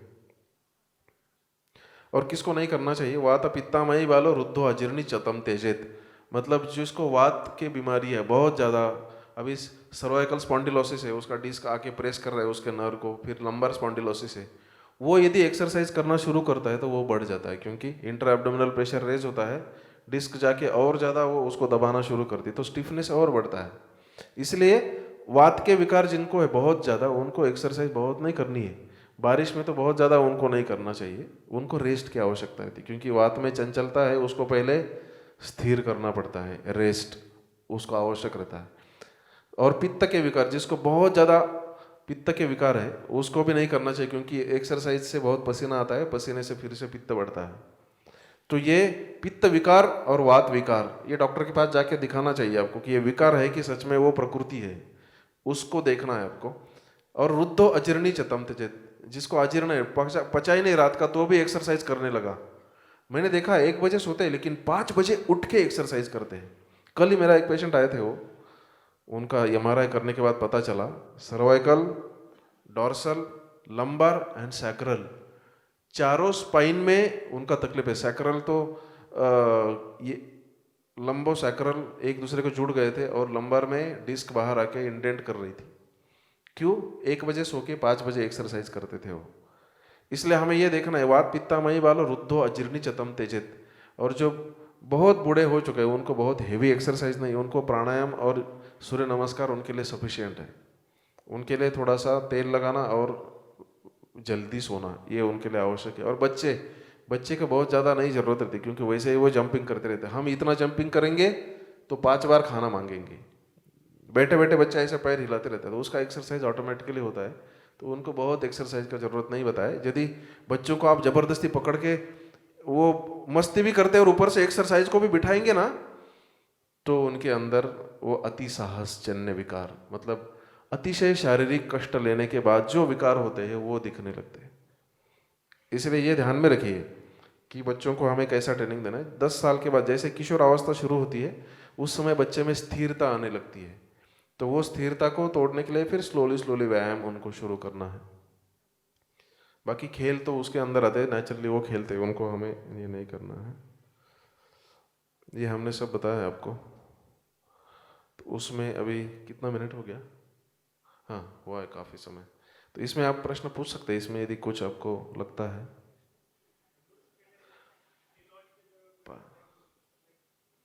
तिल ऑयल की जगह, हाँ उनको दे दीजिए तिल ऑयल ना। किसके लिए? लेकिन मसाज के लिए, गंडूश के लिए? अच्छा, वैसे बाकी के ऑयल भी यूज़ कर सकते हैं आप, तिल ऑयल क्यों नहीं करना है? लेकिन आप यहाँ आप कोकोनट ऑयल यूज़ कर सकते हैं। जो मुंबई का एरिया अपना कोस्टल रीजन है, यहाँ कोकोनट ऑयल अवेलेबल है, तो कोकोनट ऑयल आप यूज़ कर सकते हैं। क्योंकि सॉरी, हाँ संग नवा तिल oil is always better, because उसमें उसका जो आपको बेनिफिट चाहिए कि दाढ़ माने उसको स्ट्रांग दृढ़ता, बनाना है, दृढ़ता, तो उसके लिए तिल ऑयल इज ऑलवेज बेटर। तिल ऑयल मतलब जैसा घी बोला जाता है ना, तो आयुर्वेद में घी मतलब पहले देशी गाय का। और बाकी यदि किसी का भैंस का घी है, बहुत चंचल लोगों को देने के लिए वो शांत हो जाएंगे इसलिए, या फिर बहुत ही उसका हड्डी बहुत तकलीफ में है, तो उसको कभी कभी भैंस का घी दिया तो बहुत खाता है, 50-50 चपाती एक दिन में समाप्त हो जाता है उस व्यक्ति का। एक बार 20 चपाती खाने वाले लोग हमने देखे। तो भस्मक वाले लोग हैं, बहुत अग्नि रहता है, उनको घी देते भैंस का, वो शांत हो जाता है घी। तो तब उनको बताते हैं, वो नाम लेके बताते हैं कि इसका घी दो। लेकिन यदि घी बोला तो गाय का घी, तेल बोला तो तिल का तेल, क्योंकि तिल का तेल अच्छा बेस्ट है, मतलब बेस्ट, बेटर एंड गुड ऐसा है। वो कनिष्ठ नहीं, सिर्फ एक करड़े का तेल है जिसको कंज्यूम करने के लिए कनिष्ठ बताया है। मसाज के लिए चल सकता है करड़े का भी तेल, लेकिन वो कंज्यूम के लिए थोड़ा सा त्रिदोष वर्धक रहता है। तिल लेकिन का सब तेल भी तेल खाने के लिए नहीं यूज करना है, एक्सटर्नली यूज करना है आपको। हाँ, कोकोनट ऑयल।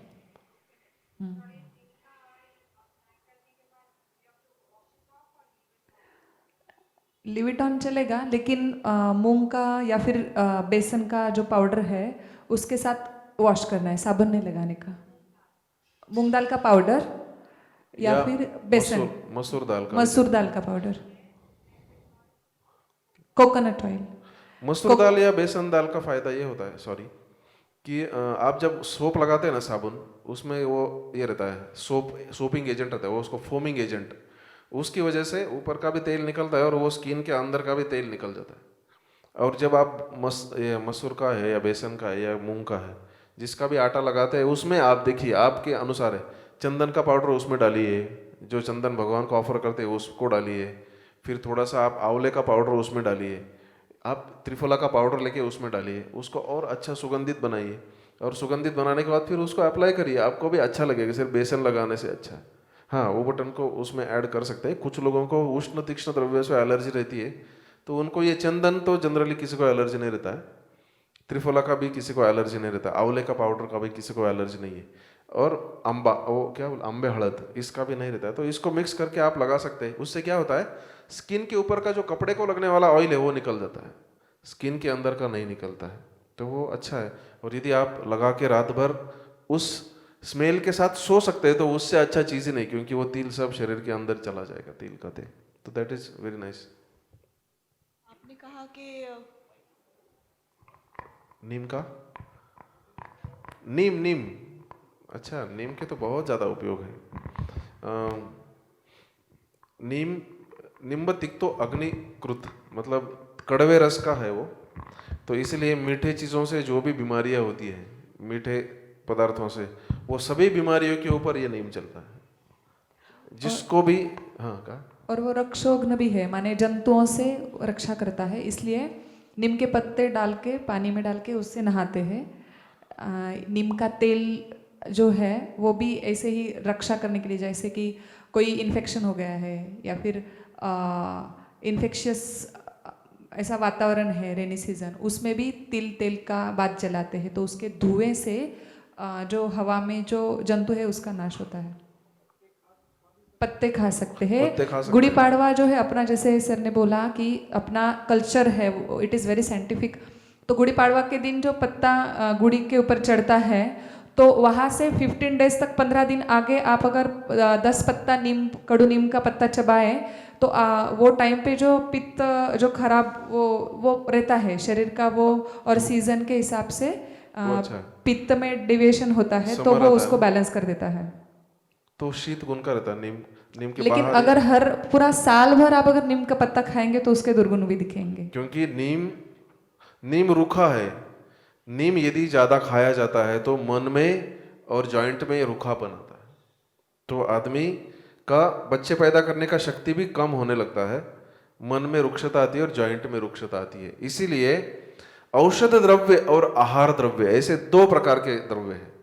आहार द्रव्य को हम लोग 250 ग्राम भी खा सकते हैं, लेकिन औषध जो हम जीरा पाउडर या मरीच का पाउडर या हींग डालते हैं सब्जी में, कितना डालते हैं, 2 पिंच डालते हैं 5 लोगों के लिए, ये औषधि द्रव्य है।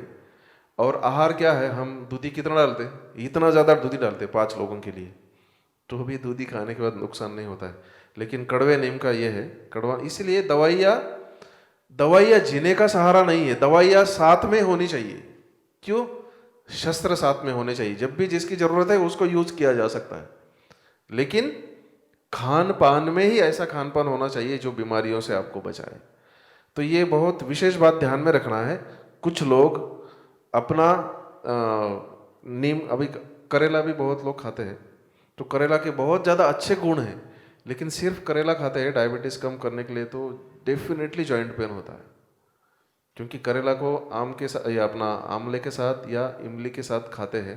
आप देखिए करेला का सब्जी बनाते हैं इमली और गुड़ के साथ बनाते हैं, गुड़ और इमली करते तो वो उसका एंटीडोट है, लेकिन फिर रोज करेला का सब्जी वैसा नहीं, डायबिटीज को गुड़ तो चलेगा ही नहीं, तो ऐसा उसका यह है। तो यदि होता है वैद्य के पास जाके एक बार आप आपका दोष विकृति देखिए, क्योंकि जैसा अर्ध शक्ति हर एक का व्यायाम का अलग अलग है, वैसा हर एक का डिसीज का शक्ति अलग है, उसका खुद का शक्ति भी अलग है, तो इसको ध्यान में रखना है। ये ऑयल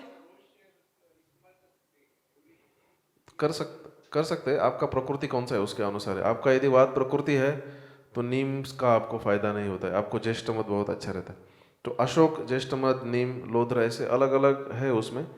तो नीम का जनरली जिसको कफ ज़्यादा होता है, जिसको मुंह को स्वाद ही नहीं है, हमेशा उल्टी जैसा सेंसेशन लगता है, मोटा हो चुका है, तो उनके लिए नीम बहुत अच्छा है। और जो पतले लोग हैं, बहुत चंचल है, उनके लिए ज्येष्ठ मध का काढ़ी मिलता है, वो बहुत अच्छा है इसको घिसने के लिए। या अम्र का टुकड़े मिलते हैं, आम के टुकड़े रहते हैं ना, आम के डालियाँ, वो डालियों से भी घिस सकते हैं आप दांत।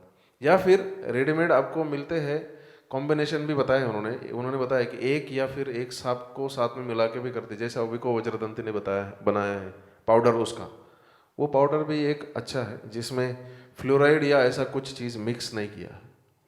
जनरली जब मिक्स करते हैं तो फिर सेंसिटिविटी बढ़ता है। ऑयल पुलिंग के लिए आपने कहा कि ऑयल को मुंह में रखना है 5 मिनट के लिए। 5 मिनट चलेगा, यदि आंखों से पानी 4 मिनट में आते तो वो उसको थूक देने का। और एक ही बार करना है ना? एक बार रोज, एक बार। सुबह सुबह और सुबह। जो मसाज के लिए हम यूज करते हैं वो तिल ऑयल तिल और तेल लगा सकते हैं। सबसे अच्छा तेल है भारत में, क्योंकि आप किधर भी जाइए, हिमालय में जाएंगे तेल लगा सकते हैं, महाराष्ट्र में जाएंगे, किधर भी जाइए। लेकिन अभी सरसों का तेल है तो वो बारिश में, ठंडी में, उत्तर भारत में और महाराष्ट्र में सभी जगह पे ठंडी में लगा सकते हैं। लेकिन उधर जाएंगे ठंडे प्रदेश में तो सरसों का लगा सकते हैं। ऑलिव का ऑयल, यदि आप अमेरिका में जाएंगे तो उधर ऑलिव ऑयल लगाइए। तो ऐसे अलग अलग प्रदेश में जाते हैं तो लगा सकते हैं, लेकिन यूनिवर्सली एक्सेप्टेड ऑयल इज तिल का तेल। और वो 1 दिन का बच्चे से लेकर 100 साल के बूढ़े व्यक्तियों तक सब लोग उसको लगा सकते हैं। और वो मसाज के बाद थोड़ी देर रहने देना चाहिए ना? सॉरी, ऑयल मसाज जो बॉडी पे करते हैं, हाँ आपने कहा 10 मिनट तो करना चाहिए। Then the oil should remain on the body for some time. हाँ, उसको ही बताया हमने, मसूर का आटा और वो लगाने के लिए बताया ना, तो वो रहता है। मसूर का आटे से स्नान करते हैं तो वो शरीर पे रहता है।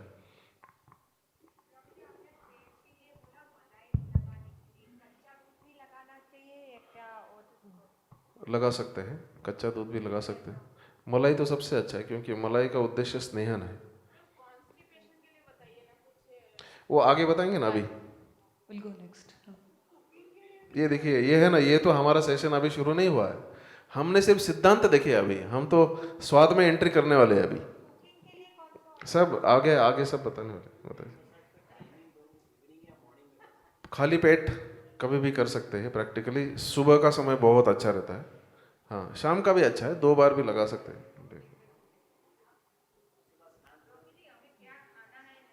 सब इसके आगे आप देखेंगे ना, इसलिए अभी हम फूड के बारे में देखेंगे। शरीर ये केस है अपने इसमें आया था, 47 साल के माता जी थे, है मतलब, तो उनको 7 साल से सोरियासिस, आप जानते रहेंगे, मैं दिखाऊंगा आपको क्या है वो। तो वो उनको 7 साल से था। मिथोट्रेक्सेट नाम का एक स्टेरॉयड है जो महीने में एक बार या 6 महीने में एक बार ऐसा दिया जाता है। तो सी वॉज टेकिंग वीकली वंस। और ये आप गूगल करके देखिए मिथोट्रेक्सेट के क्या क्या कैसा स्टेरॉयड है वो, माता जी जानते हैं। तो वो हर हफ्ते में लेते थे, 4 से 5 साल तक लिए उन्होंने। उसके बाद ARC Ayurveda research centre Vasai, वहाँ भी वो गए थे, वहाँ भी 2 साल उन्होंने ट्रीटमेंट लिया। लास्ट 6 महीने वो एडमिट थे, और उसके बावजूद भी उनका, जब आए यहाँ, किसी ने बताया था उनको भक्तिवेदांत में जाइए, तो आप देखिए यहाँ आते हैं अगस्त में ही, ये कपड़े पहने ना, वो पूरा शरीर उनका ऐसा व्याप्त है सोरियासिस के लेजन से, पूरा शरीर। कितने, एक मेरे मोबाइल पे लिया था फोटो, ये 6:06 का, 1 अगस्त 2016। तो इनको किसी ने डाइट नहीं बताया था, मतलब जो कॉमन है, अचार पापड़ छोड़ दो और फिर क्या, आलू मत खाओ, बस इतना ही बताया था उनको। लेकिन उनके प्रकृति के अनुसार किसी ने डाइट का स्टडी नहीं किया, उनको बताया नहीं क्या खाना है। तो आप देखिए कितना तारीख है, देखो 23 अगस्त है। इसमें तो कोई आयुर्वेद का स्टेरॉइड नहीं रहता है, हम लोग तो जेन्युइन प्रैक्टिस करने वाले लोग हैं भक्तिवेदांत अस्पताल के, इसीलिए वो मेडिसिन प्लस उनका डाइट। 7 दिन के बाद आए तो वो रोने लगे मेरे सामने कि सर आपने सब बंद किया, वो नाचने का रोटी कैसे खाऊं मैं, नाचने का रोटी और सब्जी घी के साथ, नमक बंद उनका, और उनके प्रकृति के अनुसार था वो। तो 7वें दिन तो रो रहे थे मेरे सामने, लेकिन उनके बहन, उनके पुत्र, ऐसे दोनों लोग आए थे, उनको हमने फिर से समझाया, सब सुना उनका, समझाया उनको कि आप और 15 दिन करो, क्योंकि 7 साल से झेल रहे, आप इसको करो, क्योंकि 7 दिन में उनका 1 किलो वजन कम हुआ था। तो क्या है, मिथोट्रेक्सेट लेते लेते वो 70 से एकदम 112 किलो तक चले गए। तो फिर जैसे ही उनका ये ब्रेक लग गया, तो आप देखेंगे आज अभी उनका वीडियो हम ये करने वाले हैं, रिलीज़ करने वाले हैं।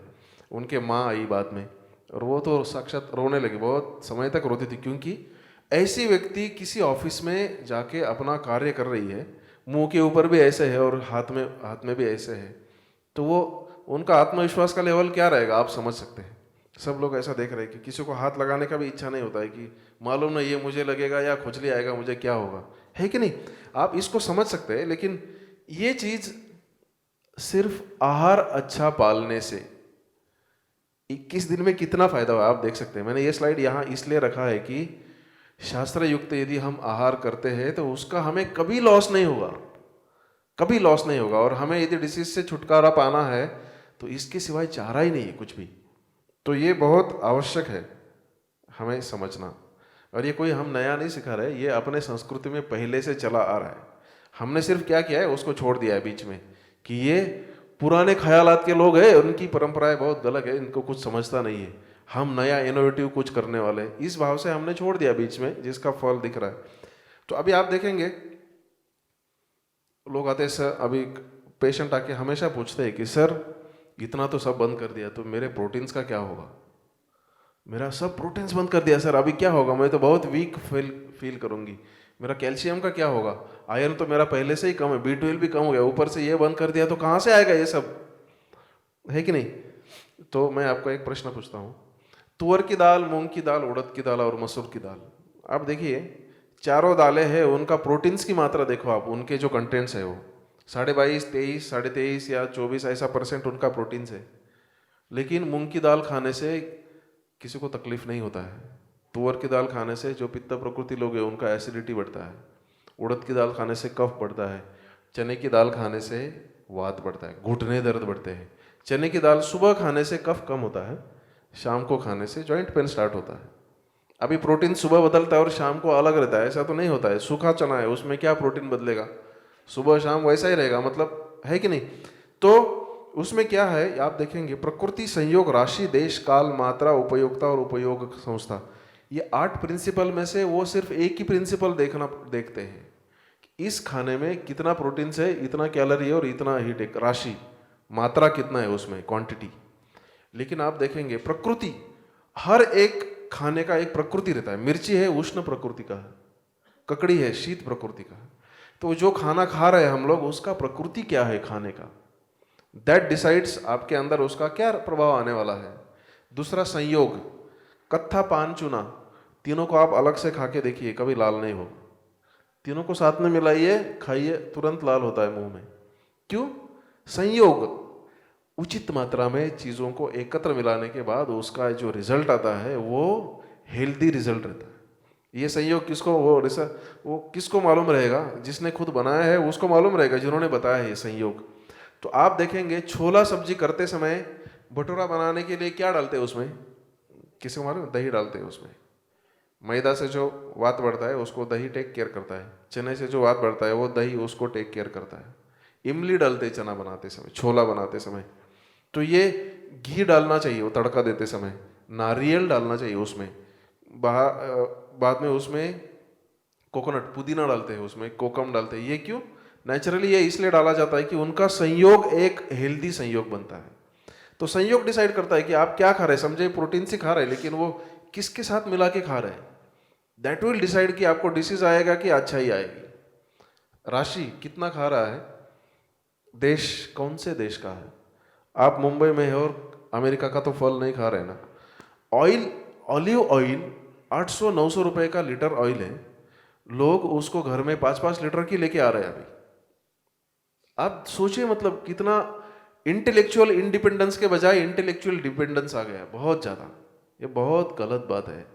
मतलब हमारे यहाँ इतना अच्छा ऑयल, इतना अच्छा घी होने के बावजूद भी हम दृश्य के ऊपर जाते हैं, कितना अच्छा दिखता है और पैकिंग इतना सुंदर किया है तो वो लेने की इच्छा होती है, तो फिर लेके आते हैं और उसके बारे में बहुत पढ़ते हैं, साइंटिफिक रिसर्च, तो फिर आके हम लोग उसको यूज़ करते हैं, पैसा भी व्यस्त करते हैं और हमारा हेल्थ भी व्यस्त करते हैं। इसलिए वो देश, यदि आप अमेरिका में जाएंगे ना तो वहाँ ऑलिव ऑयल से मसाज भी करो, नाक में भी डालो और खाओ भी उसको, कुछ प्रॉब्लम नहीं, आपका हेल्थ अच्छा रहेगा। क्योंकि जंतु जहाँ जन्मा है वहाँ की चीज़ें उसके लिए नेचुरली अच्छी रहती है। जंतु मतलब सब जीव, मनुष्य है, प्राणी है, कुछ भी है। तो देश, और देश का मतलब दूसरा ये भी है कि शरीर।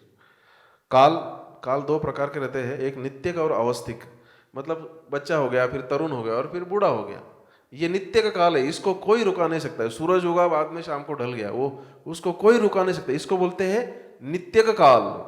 ये कैसा इनएविटेबल है। तो सब्जी पकाई, 4 घंटे के बाद वो सड़ने वाली है। यातयामम गतरसम पूति परिषितम चेत, वो सड़ने वाली, कुछ भी करो आप, वो कभी हेल्दी नहीं होने वाली। वो काल का प्रभाव है उसके ऊपर। तो 5 दिन की दाल खा रहे कि 2 दिन की खा रहे कि 1 दिन की खा रहे, it will decide your health. Patient आते हैं ना मेरे यहाँ, आप देखें कोई भी अमेरिका के व्यक्ति यदि आपके सामने आते हैं ना, उनके साथ 2 मल्टीविटामिन के बॉटल रहते हैं। देखिए आप क्यों, आप देखेंगे तो वो लोग जनरली पति पत्नी रहते हैं तो दोनों कुकिंग करते हैं, दोनों अपने जॉब करते हैं और शनिवार के दिन कुकिंग करके रखते हैं, क्योंकि शनिवार रविवार छुट्टी रहता है। एक बार दाल उन्होंने पका के रखा, फिर डीप फ्रिज में रख देते, बाद में हर बार 2 चम्मच निकाल के तड़का देके उसको गर्म करके खाते। बासी चीज़ है। इतना रिसोर्सेस होने वाले कंट्री की जगह में भी आप बासी खाते हैं तो क्या होता है, पूति परुषितम चेत उच्छिष्टम चापी चामेदम, मतलब उससे बुद्धि भी नष्ट हो जाती है और वो क्या होता है, एनर्जी आपका पूरा डाउन हो जाता है। तो क्या लगता है, कुछ तो आर्टिफिशियल ऐसा अंदर लिया जाए जिससे मुझे स्फूर्ति आ जाए। अरे इतने ठंडे प्रदेश में रहने के बावजूद यदि आप में शक्ति नहीं है तो क्यों ऐसा है। हिमालय में रहने वाले लोग हैं, गाजर खा के शक्ति आता है उनके अंदर। 1 बार गाजर खाते हैं, 2 बार गाजर खाएंगे, लेकिन तो भी उत्साह स्फूर्ति कितना रहता है, क्योंकि फ्रेश खाते हैं। वो भी बासी खाने लगेंगे तो वैसे ही मल्टीविटामिन लेना शुरू हो जाएगा उनका भी। इसीलिए ये बहुत ज़्यादा आवश्यक है। काल का प्रभाव फ्रिज में रखो, नहीं तो हिमालय में जाके रखो, चीज़ों के ऊपर होता है। काटा चीज़ को या पानी में रखा या उबाला, बस उसका सड़ना स्टार्ट हो जाता है। तो मात्रा कितने प्रमाण में खा रहे, विष करना मालूम है आपको, विष थोड़ा थोड़ा खाती थी, ज़्यादा विष दिया मर जाते हैं, थोड़ा थोड़ा खाती तो क्या बोलते हो, विष पुरुष या विष कन्या बन जाती। मात्रा कितना है वो बहुत डिसाइड, ये जैसे प्रभु जी ने नीम का पूछा था, कम मात्रा में खाते हैं तो उससे स्टील बॉडी बन सकता है। तो ये मात्रा बहुत डिसाइड करता है। उपयोगता, उपयोग करने वाला आदमी है वो कैसा है, वो बच्चा है, वो तरुण है, या फिर वो ज़्यादा चिढ़ने वाला है, या चंचल है, या फिर बहुत लेजी है, वो व्यक्ति है। और फिर वो बीमार है कि अच्छा है, वो एक्सरसाइज ज़्यादा करता है कि नहीं करता है, ये डिसाइड करता है उसको कौन सा खाना खाना है। और ये देखिए, मतलब इतना कॉम्प्लिकेटेड सोचते नहीं थे अपनी माताएं, क्योंकि नेचुरली वो science was imbibed in their culture. तो आप जैसे सिर्फ कल्चर को याद करिए, उसके अनुसार बर्ताव करना शुरू करिए, वो साइंस अपने आप घुस के ऐसा बाहर चलने लगेगा। क्योंकि इतना कॉम्प्लिकेटेड सोचेंगे ना, मैं ये सब इसलिए बता रहा हूँ कि लोगों का इतना सब बताने के बाद भी लास्ट प्रश्न रहता है कि मेरा प्रोटीन्स का क्या होगा। समझ गए? तो इसीलिए ये आपको कॉम्प्लिकेटेड समझना बहुत आवश्यक है। लास्ट का है उपयोग संस्था। देखिए इतना बारीक चीज में जाके कौन सोचेगा। आपको तन मना भुंजीता, आपको शांति से हाँ, इसमें कौन से जगह पे बैठना है, कौन सी दिशा में मुंह करके बैठना है, वो खाने को ऊपर रखना है कि आपको ऊपर बैठना है, फिर गरम खाना खाना है कि ठंडा खाना है, जल्दी जल्दी खाना है कि स्लोली खाना है, ये सब चीज़ें उन्होंने बहुत अच्छी तरह से बताई। इसको बोलते हैं उपयोग संस्था। अभी 8 प्रिंसिपल एक साथ मिलाने के बाद जो रिजल्ट आता है वो है प्रॉपर आहार। उसके बाद फिर डिसीजेस आने के बहुत चांसेस कम हो जाते हैं। राशि मतलब क्वांटिटी, कितना क्वांटिटी खाते हैं। तो अभी हम उसके अनुसार कुकिंग टिप्स और eating tips and food quality के ऊपर बताएंगे। आप देखते हैं रोज ओट खाना, ये हाँ रोज ओट्स खाना, ये अमेरिका लक्षण है कि हर ऋतु में अलग अलग प्रकार का नाश्ता रोज खाना। कुछ नहीं मिला इसलिए ओट खा रहे। आप समझ ध्यान में रखिए, मैं निंदा करने के लिए नहीं आया हूं, लेकिन मेरे माँ को जितना दबो के रखा है ना, मतलब आज भी देखेंगे, मैं इसके सामने बोल रहा हूं, गवर्नमेंट 100% यदि हेल्थ के ऊपर पैसा डालता है तो उसमें से 99% पैसा सिर्फ मौसी को खर्च करता है। माँ को ऐसा साइड में ढक के रखा है। आयुर्वेद को 0.2% है, बस 1% है ना, उसमें से 0.2% है। तो इसलिए हम बोल रहे हैं कि ये आप देखेंगे, एक्चुअली आप देखिए ये जो नाश्ता है ना, ये गरीब आदमी भी कर सकता है। पोहा कितना किलो है? 35 रुपए का किलो पोहा है। 1 किलो पोहा में कितने लोगों का खाना होता है? 12 लोगों का खाना होता है 1 किलो पोहा में, कम से कम पेट भर के।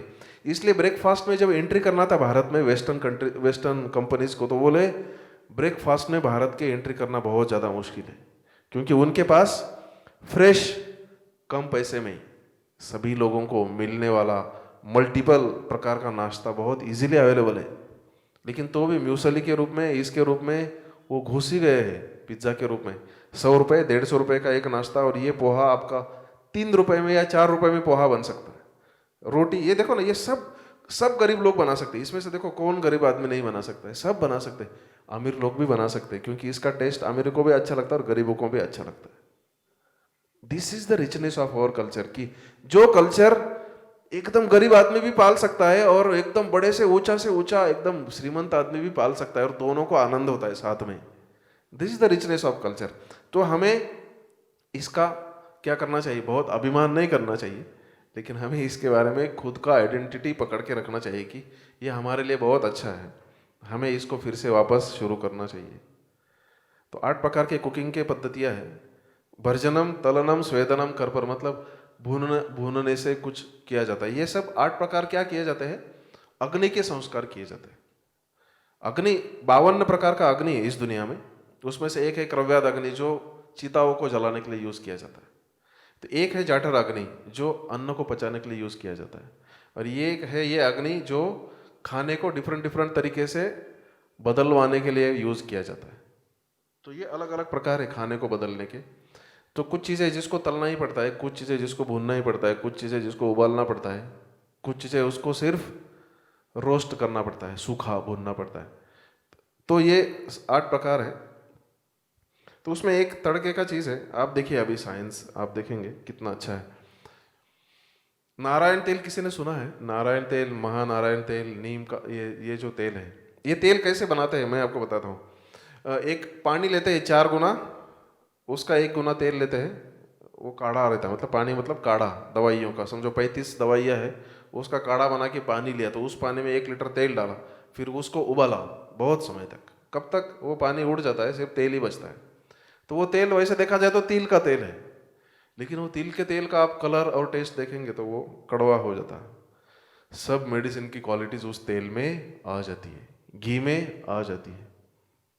तो हम जो उबला हुआ खाना खाते हैं ना, उबला हुआ, जैसे ही कोई सब्जी उबलने लगती है तो वो सब्जी के सब चीज़ें वाटर सोल्यूबल जो रहती है सब उड़ के चली जाती है, तो वो मर जाती है सब्जी, कुछ भी नहीं बचता है उसमें। तो वो कुछ भी बचता नहीं है। आते हैं ना लोग ऐसे कि सर हम सिर्फ उकड़ा हुआ खाना खा रहे हैं, तो भी बहुत वीकनेस है, अब क्या करूँ समझता नहीं है। ये कोलेस्ट्रॉल की दवाई की वजह से तो नहीं है ना वीकनेस, उसकी वजह से नहीं है वीकनेस, क्योंकि उबलने से सब्जी का सब मर जाती है सब्जी। लेकिन आप देखेंगे साइंटिफिकली क्या होता है यहाँ, ये देखो तेल है और उसके नीचे पानी है। तेल नेचुरली, पानी ले लो 2 लीटर, उसके ऊपर 2 बूंद तेल डालिए, वो 2 बूंद तुरंत पूरे पानी के ऊपर फैल जाती है। तो हम तड़का लगा के सब्जी बनाते हैं, या दाल में देखिए अपने यहाँ दाल पकाते समय 2-4 ऐसा चम्मच तेल डालते थे पकाने के पहले, और फिर वो तेल ऊपर आ जाता है, तो सब्जी को तड़का देते, पहले तड़का देते हैं। तड़के में क्या होता है, जो मेडिसिन डालते हैं, हींग और जीरा ये सब डालते हैं, उसमें जाते हैं, और जो भी सब्जी बॉईल हो रहा है नीचे से, उसके जो भी वाटर सोल्यूबल या जो भी चीज़ें रहेगी, औषधि गुण उसके जो बाहर जाने वाले रहेंगे, वो सब आके तेल में छुप जाते हैं, वो सब घी में छुप जाते हैं। तो ये तड़के का साइंस मालूम नहीं है किसी को, लेकिन सब फॉलो करते हैं, और ये बहुत अच्छा है। सब्जी उबाल के उसको तड़का देने से अच्छा है तड़का देके उसको उबाला जाए, क्योंकि उसके गुण नष्ट नहीं होते हैं।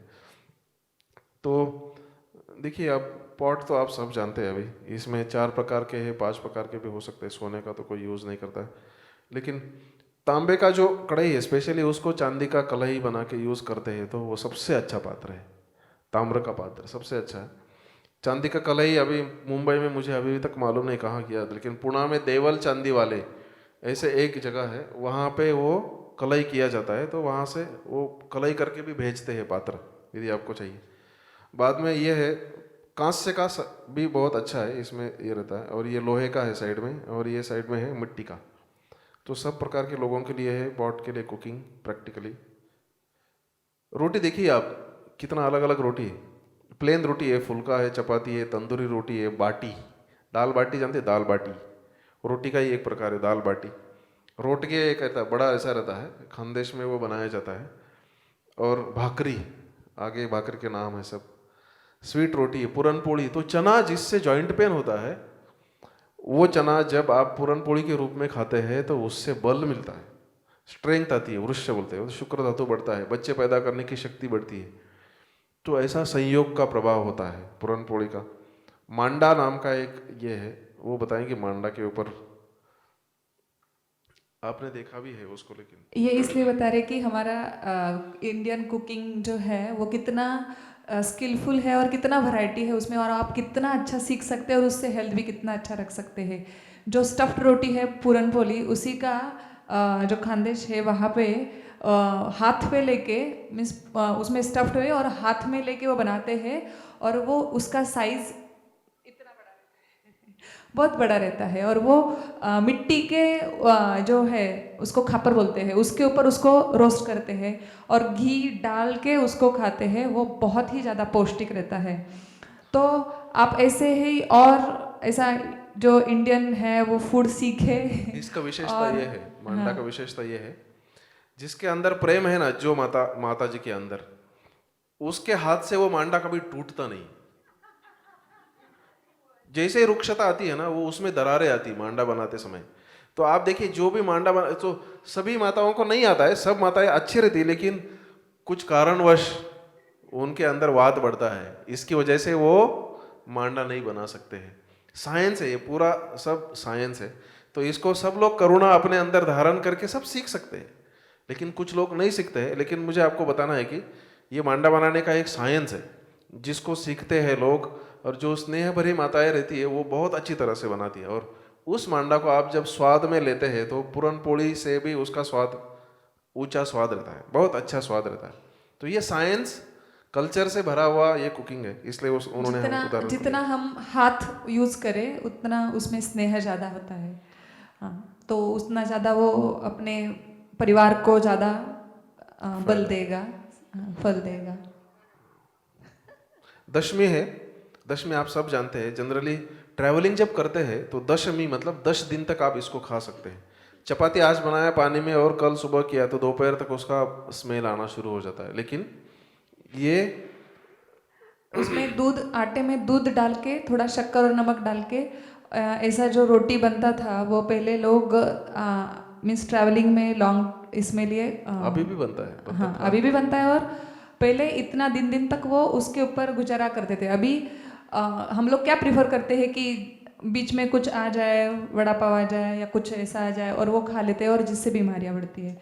तो इससे अच्छा कि जो खुरासनी बोलते हैं उसका चटनी, तिल का चटनी, ये सब है उसमें थोड़ा सा ये हिसाब से भी बोल सकते हैं कि उसमें जो चाहिए वाला जो लिपिड्स रहते हैं, जो कोलेस्टेरॉल, जो लिपिड्स अच्छा रहता है वो उसमें रहता है। तो ये तिल का चटनी है, ये खुरासनी का चटनी है, या फिर वो अपना फ्लैक्सीड अलसी और उसका चटनी है, ये सब चटनी खानी चाहिए। ऐसे ट्रैवलिंग में आप यूज़ कर सकते हैं इंस्टेड ऑफ वो सब इधर उधर का। हाँ। ट्रेन में जाते हैं, 3 दिन प्रवास है, जंक फूड तो से अच्छा ये सब 30-35 दशमियाँ बना के लेके जाइए, और वो लेके जैसे कि जाइए। गुजराती लोग खाखरा रखते हैं, वो भी, हाँ वो भी अच्छा है ना। तो जवार, राइस, बाजरा, रागी, व्हीट, बार्ली और राजगिरा, ये अलग प्रकार का भाकरी बनाने वाले ग्रेन्स है। तो उसको दाल है, बेस दाल आप सब जानते हैं, मूंग दाल बताया है। हाउ टू, मसूर दाल भी ठीक है माता जी, नॉट बैड, वो पित्त बढ़ाती है थोड़ा सा, रजोगुण थोड़ा सा बढ़ता है उससे। तो जनरली अध्यात्म बुद्धि बढ़ाने वाले जो लोग हैं उसको नहीं खाते हैं वो लोग। बाकी के दाल वो लोग ले सकते हैं। तो कैसे बनाना चाहिए, जैसे बताया आपको, घी या तेल डाल के उसको कुक करते हैं तो उसके भी सद्गुण निकल नहीं जाते दाल के पकते समय। और दाल जब भी बनती है, जो खुली दाल बनाएंगे तो उसका जो पाचन है, जैसे कि शरीर में दाल यूजुअली थोड़ा सा हेवी रहता है डाइजेशन के लिए, पचने के लिए। तो ये जो है अगर आप बाहर उसको खुला उबाले तो वो बहुत ज़्यादा हल्की बनती है, और उसका एक एक जो कण है वो अच्छे से ढीला होके वो पानी में आ जाता है, उसका बहुत ज़्यादा अच्छा बनता है। और उसको ही अगर आप कुकर में बनाते हैं तो वो पचने के लिए जड़ रहता है, बहुत गुरु रहता है। तो इसलिए मूंग का दाल, तुअर का दाल भी खुला बनाएंगे ना तो और ज़्यादा अच्छा असर देता है। और जैसे ही मिक्सिंग, राइस मिक्सिंग, दाल मिक्सिंग नहीं करेंगे तो बहुत अच्छा है। जैसे कि वर्षा ऋतु है, वर्षा ऋतु में एक दाल एक सब्जी ऐसा सब खाना चाहिए। हाँ, मिक्सिंग करते हैं तो वो और ज़्यादा हेवी हो जाता है। दिवाली के समय आप कर सकते हैं क्योंकि ठंडी का समय है, उस समय आप मिक्स कर सकते हैं, लेकिन जनरली मूंग दाल जल्दी पक जाता है, तुअर दाल को पकने के लिए थोड़ा टाइम जाता है। जैसे कि हमने इसके पहले स्लाइड में देखा कि प्रकृति, आर्ट जो प्रिंसिपल्स है उसमें प्रकृति रहता है। प्रकृति जो खा रहा है उसका भी, और जो जिसको खाना है माने जो दाल है जो सब्जी है उसका भी प्रकृति। तो मूंग दाल जल्दी पच जाता है तो उसका, इसलिए उसमें सत्व ज़्यादा है। जैसे कि पित्त उसके बाद में सॉरी तुअर दाल उसके उससे ज़्यादा थोड़ा देर लगता है, और चना दाल को सबसे ज़्यादा देर लगता है पकने के लिए। तो उसके हिसाब से उसके गुण भी बदल जाते हैं। तो डेली मूंग दाल खाना चाहिए। बाकी की दाल आप स्वाद के लिए हफ्ते में 2 दिन या ऐसा ले सकते हैं, लेकिन दाल का पद्धति पतला ही दाल होना चाहिए, बहुत गाढ़ा दाल नहीं लेना चाहिए, दाल फ्राई जैसा हमेशा।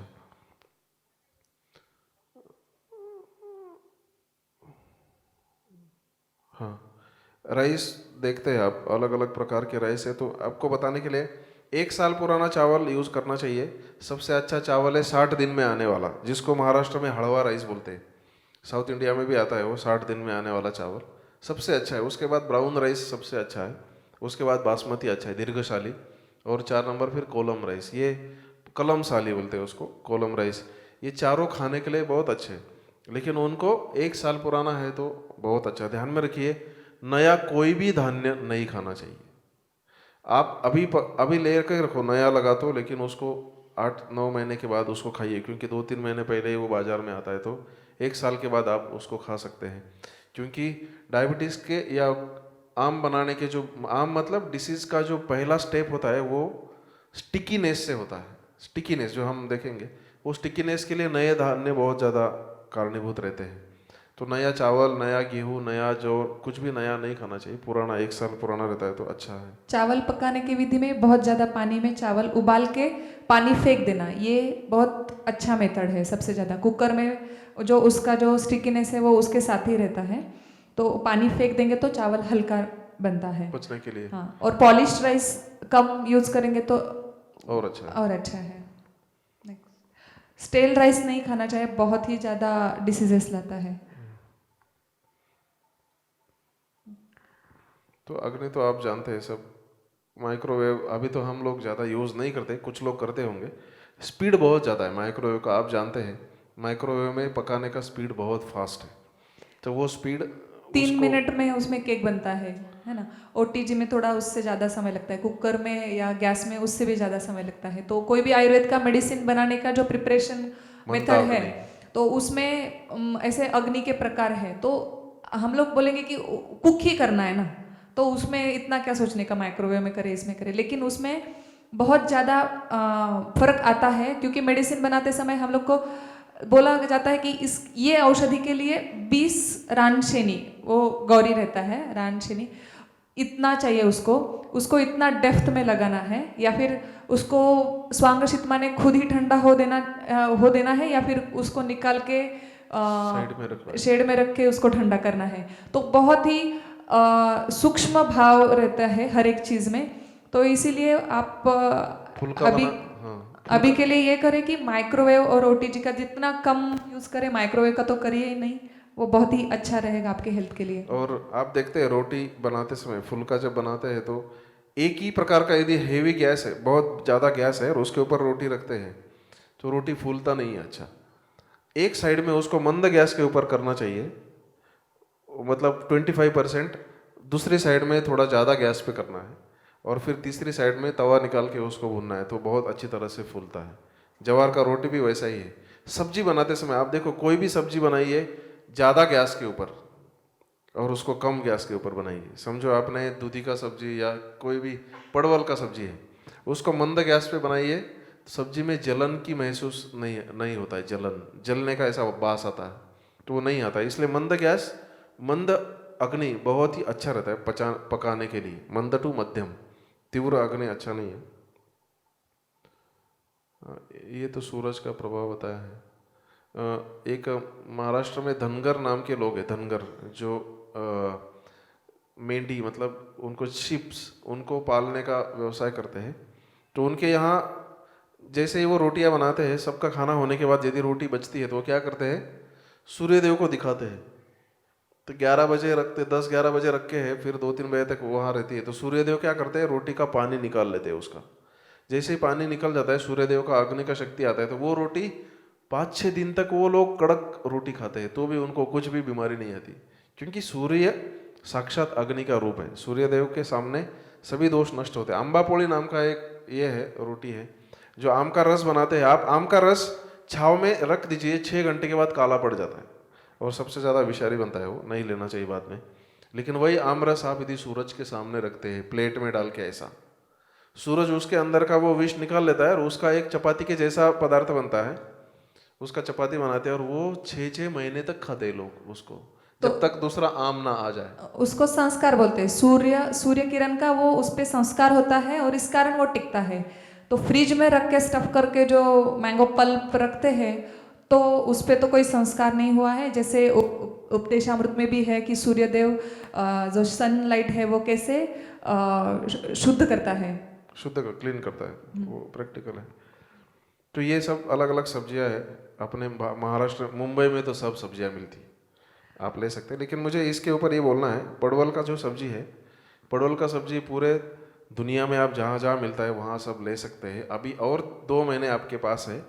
करटोले नाम का एक सब्जी आता है, करटोले, कंटोले बोलते हैं कुछ लोग उसको, मराठी में करटोले बोलते हैं। इसका प्राइस आज तक हर साल सबसे ज़्यादा ही रहता है। मतलब जो सब्जी का प्राइस है उसमें सर्वोच्च सब्जी का प्राइस इसका है, 200 रुपये किलो, ऐसा है। लेकिन बहुत अच्छा सब्जी है, आप इसको 2 या 3 महीने अच्छा खाइए उसका। ये एक सब्जी बचा है आज जिसके ऊपर कोई भी केमिकल का स्प्रे नहीं है, कोई भी नहीं, वो फॉरेस्ट से आता है। और दूसरा अभी केमिकल वाले आ रहे, बड़े बड़े रहते, पीले पीले ऐसे बड़े बड़े, वो कुछ ज़रूरत नहीं, छोटा एक रहता है नेचुरल, अपने आदिवासी लोग लेके आते हैं उसको बेचने के लिए, इसलिए वो महंगा 200 रुपये का रहता है। लेकिन आप सब लोगों को यदि केमिकल फ्री सब्जी चाहिए तो एक है ये छोटा पड़वल और दूसरा है कंटोला, ये दोनों, और नवल कोल भी है। तो ये सब्जियां बहुत अच्छी है जो आप इसका उपयोग कर सकते हैं।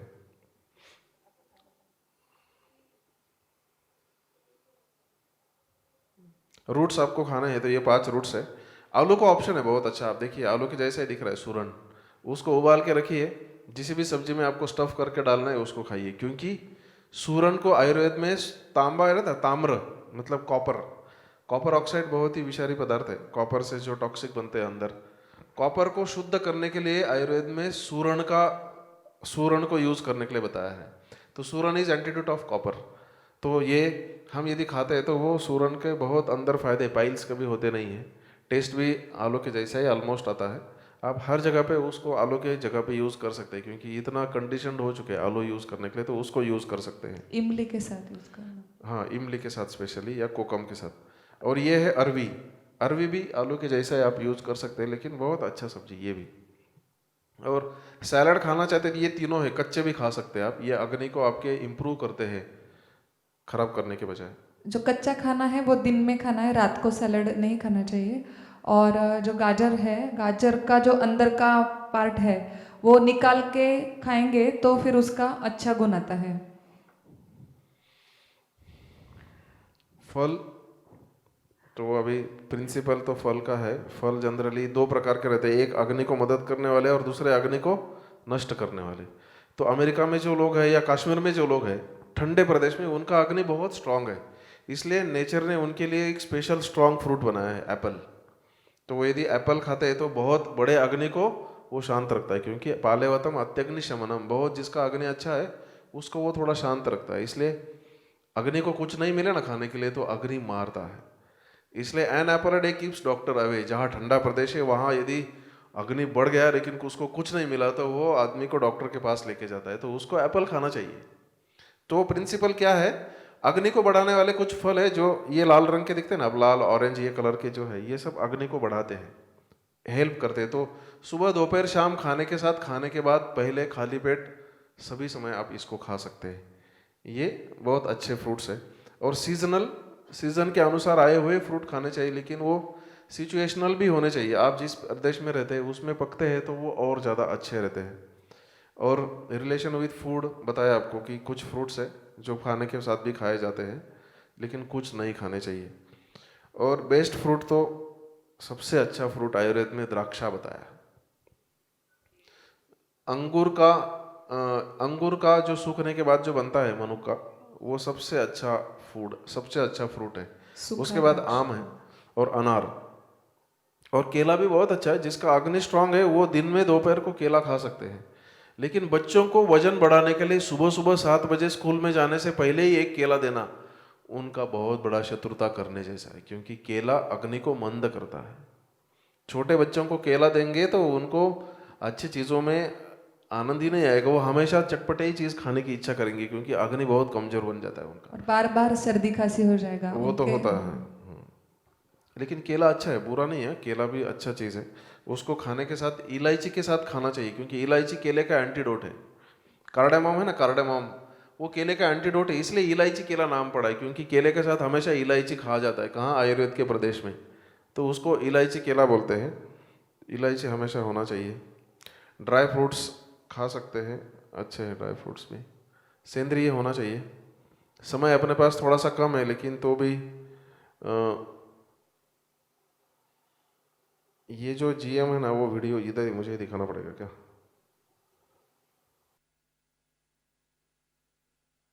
है, किडनी छोटी हुई है, लिवर छोटा हुआ है। एक ऑस्ट्रियन स्टडी अभी आई है लेटेस्ट, उसने कहा है कि चूहों में इनफर्टिलिटी भी उसमें पैदा होती है। इसका मतलब साफ है कि जब हम उसका उपयोग करेंगे तो हमारे अंदर भी या ह्यूमन बींग्स के अंदर भी वो बीमारियां जो है वो लाजमी है, वो आएंगी। ब्रिटेन में जीएम सोए के बाजार में आते ही लोगों के बीच सोए एलर्जी में बेतहाशा बढ़ोतरी देखी गई। जर्मनी में जीएम कॉर्न के गायों पर परीक्षण के दौरान 12 गायों की मौत हो गई। बीटी कॉर्न से निकले पॉलन के हवा में घुलने से फिलीपींस के एक गांव में सभी लोग खुजली से परेशान हो उठे और उनका सांस लेना भी मुश्किल हो गया। This is one of the most genetic engineering धरती पर अब तक की सबसे खतरनाक टेक्नोलॉजी है, और इसका हमारे खाने में इस्तेमाल करना सिवाय पागलपन के और कुछ नहीं है। जब तक पूरा experiment for long sustained period of time, एक दीर्घ काल तक, लंबे समय तक प्रूव नहीं होता कि इससे कोई नुकसान नहीं होगा, इससे कोई किसी तरह का हार्म नहीं होगा, तब तक ऐसे वेंचर नहीं करना चाहिए। ऐसा कदम नहीं उठाना चाहिए जिससे एक तरह का परमानेंट शाश्वत डैमेज न हो। जिस तरह से आज हर घर में ब्लड प्रेशर, शुगर आदि का पेशेंट है, इन फ्यूचर जिस दिन ये जेनेटिक मॉडिफाइड फूड खाने लगेंगे देश के लोग, शायद उस दिन हर घर में कैंसर का पेशेंट होगा। ये देश के लिए बहुत खतरनाक होगा। जीएम फूड्स के इतने ज्यादा घातक परिणामों के बावजूद अमेरिका का food and drug administration FDA इन्हें बाजार में बेचने के लिए इन पर अपनी मोहर लगाता रहा। एक सज्जन ने अमेरिकन FDA के खिलाफ केस किया, और उसमें जब ये केस के सामने कोर्ट में FDA को 44,000 पेजेस को लाना पड़ा। उस पेजेस में ये बड़ा स्पष्ट था उन डॉक्यूमेंट्स में कि अमेरिकन साइंटिस्ट ने वार्न किया था कि इस जेनेटिकली मॉडिफाइड फूड से बहुत सारे प्रॉब्लम हो सकते हैं, लेकिन उसको पॉलिटिक्स ने दबाया गया। और इसका मतलब साफ है कि FDA जो अमेरिका का है वो दूध का धुला नहीं है। अभी समय भी वैसा कम है, तो कल हम देख सकते हैं इसको। तो तत्व ऐसा है कि यहाँ हर एक व्यक्ति पोटेंशियली एक लीडर है। तो यदि हम देखते हैं, हम बहुत सुन रहे हैं, लेकिन जेनेटिकली मॉडिफाइड फूड मतलब आप जो गेहूँ खा रहे हैं आज, वो गेहूँ भी जेनेटिकली मॉडिफाइड ही है। जो भी खा रहे हैं आप, ऑर्गेनिक के नाम के खाओ या किसी के नाम पे खाइए, लेकिन वो मॉडिफाइड है। तो हमें एटलीस्ट इसका अवेयरनेस आने के बाद हमारा डिमांड बढ़ना चाहिए कि हमें गाउठी बाजरी, गाउठी ज्वारी या गाउठी गेहूँ चाहिए। क्योंकि आप देखेंगे, मैं क्योंकि इसमें प्रैक्टिस में हूँ, 3-4 साल पहले सिर्फ साउथ बॉम्बे में एक ऑर्गेनिक का स्टोर था। आज पूरे भारत में ऑर्गेनिक के स्टोर्स हो चुके हैं, क्योंकि प्रचार होने के बाद डिमांड इतना बढ़ता है। जो 600 रुपये किलो था गाय का घी, आज 2000 रुपये किलो है, तो भी मिलता नहीं है अच्छा गाय का घी। और जो गाय 10,000 में गिर गाय मिलती थी हमारे गांव में पिछले 2 साल पहले, आज वो 60,000 में है। मतलब 60,000 देने के बाद भी गिर गाय नहीं मिलती। तो क्यों बता रहा हूँ, क्योंकि जैसे हम अवेयर हो जाते हैं और डिमांड करते हैं तो ऑटोमेटिकली उसका सप्लाई बढ़ता है। तो ये बहुत आवश्यक है आने वाली हमारी पीढ़ी को बचाना है तो, क्योंकि जैसे वो बड़ा बैंगन आता है ना, यदि वो जेनेटिकली मॉडिफाइड है तो अभी सोयाबीन समझो लगाया था, हमारे गांव में सोयाबीन लगा था 3 साल पहले। वो सोयाबीन लगाने के बाद उसके जो बीज आते हैं तो नेचुरली शेतकरी क्या करते हैं, अगले साल में उसको ही बोते, फिर अच्छा सोयाबीन के दाने निकालते उसको बो देते, लेकिन बोने के बाद उसको पेड़ ही नहीं आते, और आते हैं पेड़ तो उसको सीड आता ही नहीं है, क्योंकि उसका सीड लाने का कैपेसिटी नष्ट कर दिया है। जेनेटिकल मॉडिफिकेशन क्यों किया है नष्ट, क्योंकि हमेशा सीड मेरे यहाँ से लेना चाहिए, मेरे कंपनी से लेना चाहिए। लेकिन आप देखिए इसका फल क्या होता है, हमारा जो शुक्र धातु ये बच्चे पैदा करने वाला, वो शुक्र धातु कहाँ से बनता है, जो हम खाना खाते हैं। उस खाने में यदि पोटेंसी नहीं है नया बच्चा पैदा करने की, तो वो हम खाने के बाद हमारे अंदर कहाँ से आएगी वो पोटेंसी। ये बहुत बड़ी घातक चीज है। इसलिए 10 में से 7 कपल को बच्चा पैदा करने के लिए मशक्कत करनी पड़ती है, डॉक्टर के पास जाना ही पड़ता है। क्यों ऐसा, क्योंकि ये खाना बहुत खतरनाक है। हम इसलिए ये दिखाना चाहते थे कि हम लोगों को एज अ लीडर, हम लोग जितने लोगों के साथ कनेक्टेड है, डिमांड बढ़ाइए जो नेचुरल चीज़ों की है वो, क्योंकि आप नहीं लेंगे तो भी अमेरिका तो लेने वाला ही है, सब नेचुरल चीज़ें लेगा। वो $9 में अभी नीम खरीद रहा है, तो अभी जो रामदेव बाबा जी 200 एकड़ लैंड लेके अपना ऑर्गेनिक का सब ला रहे हैं और गाँवटी चीज़ों को बनाने वाले हैं, उसका पूरा इंटरनेशनल मार्केट होने वाला है। हमारे घर में हम देखते थे इतना बड़ा घिया रहता ना, घिया तुर्रई, वो घिया मेरी माँ हमेशा घर में कुकिंग करके बनाती थी सब्जी। मैं बोला अरे तू एवढे कोवळे कोवळे गिल के बाकीच्यांना विकते, स्वतः एवढे मोठे का खाते। क्योंकि गांव में कैसा है, हमारे यहाँ ऐसा टेक्निक है कि भारत के बाहर अच्छा एक्सपोर्ट क्वालिटी जाएगा और भारत में सब खराब रहेगा। अपने को वैसा नहीं करना है, अपने को अभी अच्छा क्वालिटी भारत के लोगों को भी चाहिए ना, क्योंकि भारत का डीएनए तो सबसे अच्छा था पहले, अभी वो बहुत खराब हो रहा है ये सब अलग अलग चीज़ों से। तो हमें बहुत सावधान रहना चाहिए। तो ये सावधानी, क्योंकि 3-3 महीने में जनरेशन गैप आ रहा है। आज 10 साल में आते थे पहले, अभी 3 महीने में है। सोशल मीडिया की वजह से इतना फर्क पड़ रहा है लोगों के सोचने के आधार इस पे, 3-3 महीने में जनरेशन गैप से। पहले के लड़के को उसकी नर्सरी के लड़के बोलते दादा तुला समजत नाही काही, तू आता मोठा झाला है, कि 1 वर्ष का उसके अंतर गैप है। क्यों, हमें इसका पॉजिटिव फायदा ये करना है कि ये अवेयरनेस जितनी जल्दी आएगी सब लोगों में, उतना डिमांड अच्छा बढ़ेगा। तो इसलिए हम दिखाना चाहते थे। अच्छा, आयुष्यत्व बलारोग्य सुख प्रीति विवर्धना रस्या स्निग्धा स्थिरा वृद्धा आहारा सात्विक प्रिया, ऐसा ये चौकोन में लिखा है।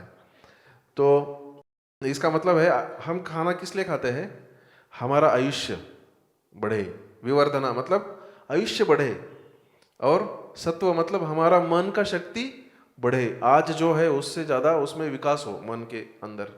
तो देखिए आप, मन का विकास किसके ऊपर आधारित है, आहार के ऊपर आधारित है। हमारे आयुष्य का विकास, मन का विकास, बल का विकास, जो आज बल है वो बल बढ़ेगा कल, कब, यदि हम खाना अच्छा खाएंगे तो। आयु सत्व बल आरोग्य, हमारा हेल्थ भी बढ़ेगा। सुख प्रीति, ये 2 चीज़ें हम वो वैदिक सक्सेस फॉर्मूला में देखने वाले हैं कि प्रीति कैसे आहार से कनेक्टेड है। तो सुख, हमारे अंदर जो अनुभूति, सुख का विचार, मतलब आज ही एक पेशेंट आए थे, तो वो रोज 1 बजे सोते हैं माता जी, बोले हमेशा मेरे अंदर निगेटिविटी रहता है, इतना रिसोर्सेस है, सब पैसा है, सब है, लेकिन अंदर हमेशा दुख की अनुभूति है। ये सुख की अनुभूति और दुख की अनुभूति ये डिपेंड करती है अंदरूनी भाव पे। तो अंदरूनी भाव डिपेंड करता है आपके आहार पे, इसलिए आहार डिसाइड करता है आपका विकास करना है कि आपका अवनति करना है। तो ये जो आहार है वो कैसे होना चाहिए, फ्रेश होना चाहिए, जूसी होना चाहिए, न्यूट्रिशियस, और हृदय को अच्छा लगे ऐसा होना चाहिए। स्निग्ध घी या तेल डाला हुआ, तो खाने के लिए अच्छा तेल कौन सा है। अभी तेल जनरली अंदर कुकिंग के लिए, खाने के लिए ज़्यादा नहीं यूज़ किया जाता था भारत में, घी ज़्यादा यूज़ किया जाता है। लेकिन अभी का जो घी मिलता है वो डालडा मिक्स मिलता है, या कभी थोड़ा सा और मिक्स मिलता है, या जर्सी गाय का मिलता है। तो एटलीस्ट सूर्यफूल का तेल या कभी कभी फिल्टर ग्राउंडनट का तेल, जब पित्तकाल नहीं है उस समय, और कभी कभी कोकोनट ऑयल, इस एरिया में कोकोनट ऑयल बहुत अच्छा है एक्चुअली, अभी कोकोनट मिलता भी है अच्छा, तो उसको आप कुकिंग में यूज़ कर सकते हैं। और घी को जितना हो सके घी को आप लीजिए, और भले ही थोड़ा सा कम यूज़ करिए, लेकिन घी को ही खाना पकाते समय यूज़ करिए और तेल को बाहर से लगाइए। तो ये खाने के नियम है, बहुत जल्दी ज़्यादा- जल्दी नहीं खाना चाहिए। हाँ? तो आप देखिए, खाना खा रहे, प्लेट पे बैठे हैं ऐसे, अचानक किसी का फोन आता है कि नज़दीक के रिलेटिव्स एक्सपायर हो गए। तो आपको उसके आगे, यदि आपके बहुत नज़दीक वाले हैं तो उसके आगे आपको खाना जाता है क्या?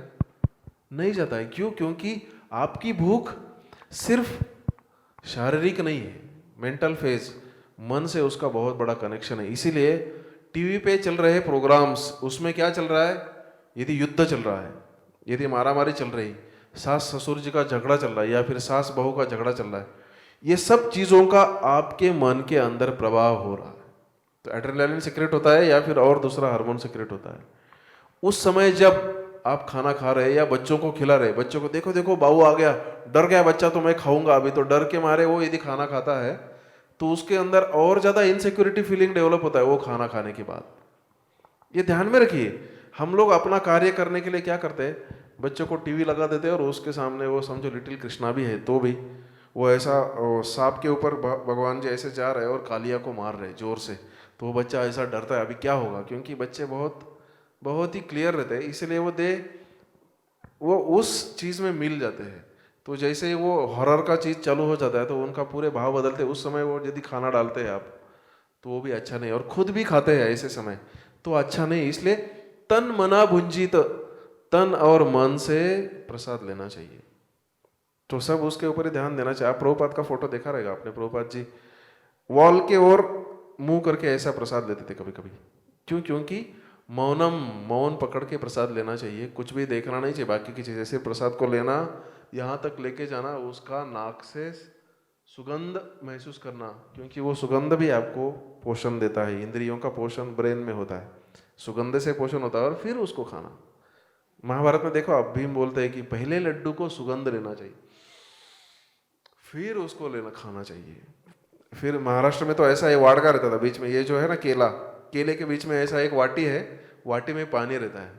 आपने लड्डू खाया, फिर आपको करेला खाना है तो लड्डू का हाथ धोइए, फिर कपड़े से पोंछिए, फिर उसमें से करेला लीजिए, फिर उसका सुगंध लीजिए, फिर खाइए। कैसे 5 मिनट में खत्म होगा? नहीं होगा, 25 से 30 मिनट आपका प्रसाद चलेगा।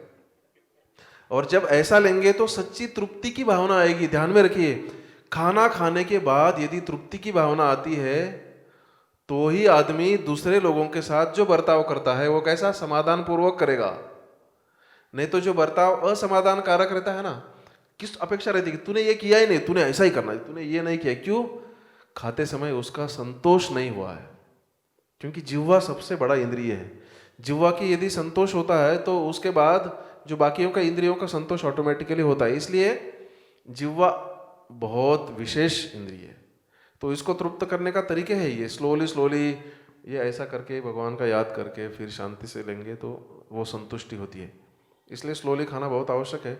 जल्दी खाने वाले लोगों को हमेशा डायबिटीज़ और स्थूल आते हैं, तो हमें नहीं करना चाहिए। 90% डायबिटीज़ के पेशेंट को आप हिस्ट्री लीजिए, पता चलेगा वो बहुत फास्ट खाते हैं। अभी लास्ट उदाहरण है ये, उसके बाद अच्छा उनको जाना, हाँ ठीक है, ये लास्ट उदाहरण है, इसके बाद हम लोग वाइंड अप करेंगे। तो आपने देखा ये देसी hen है, देसी hen कितने बजे उठती है?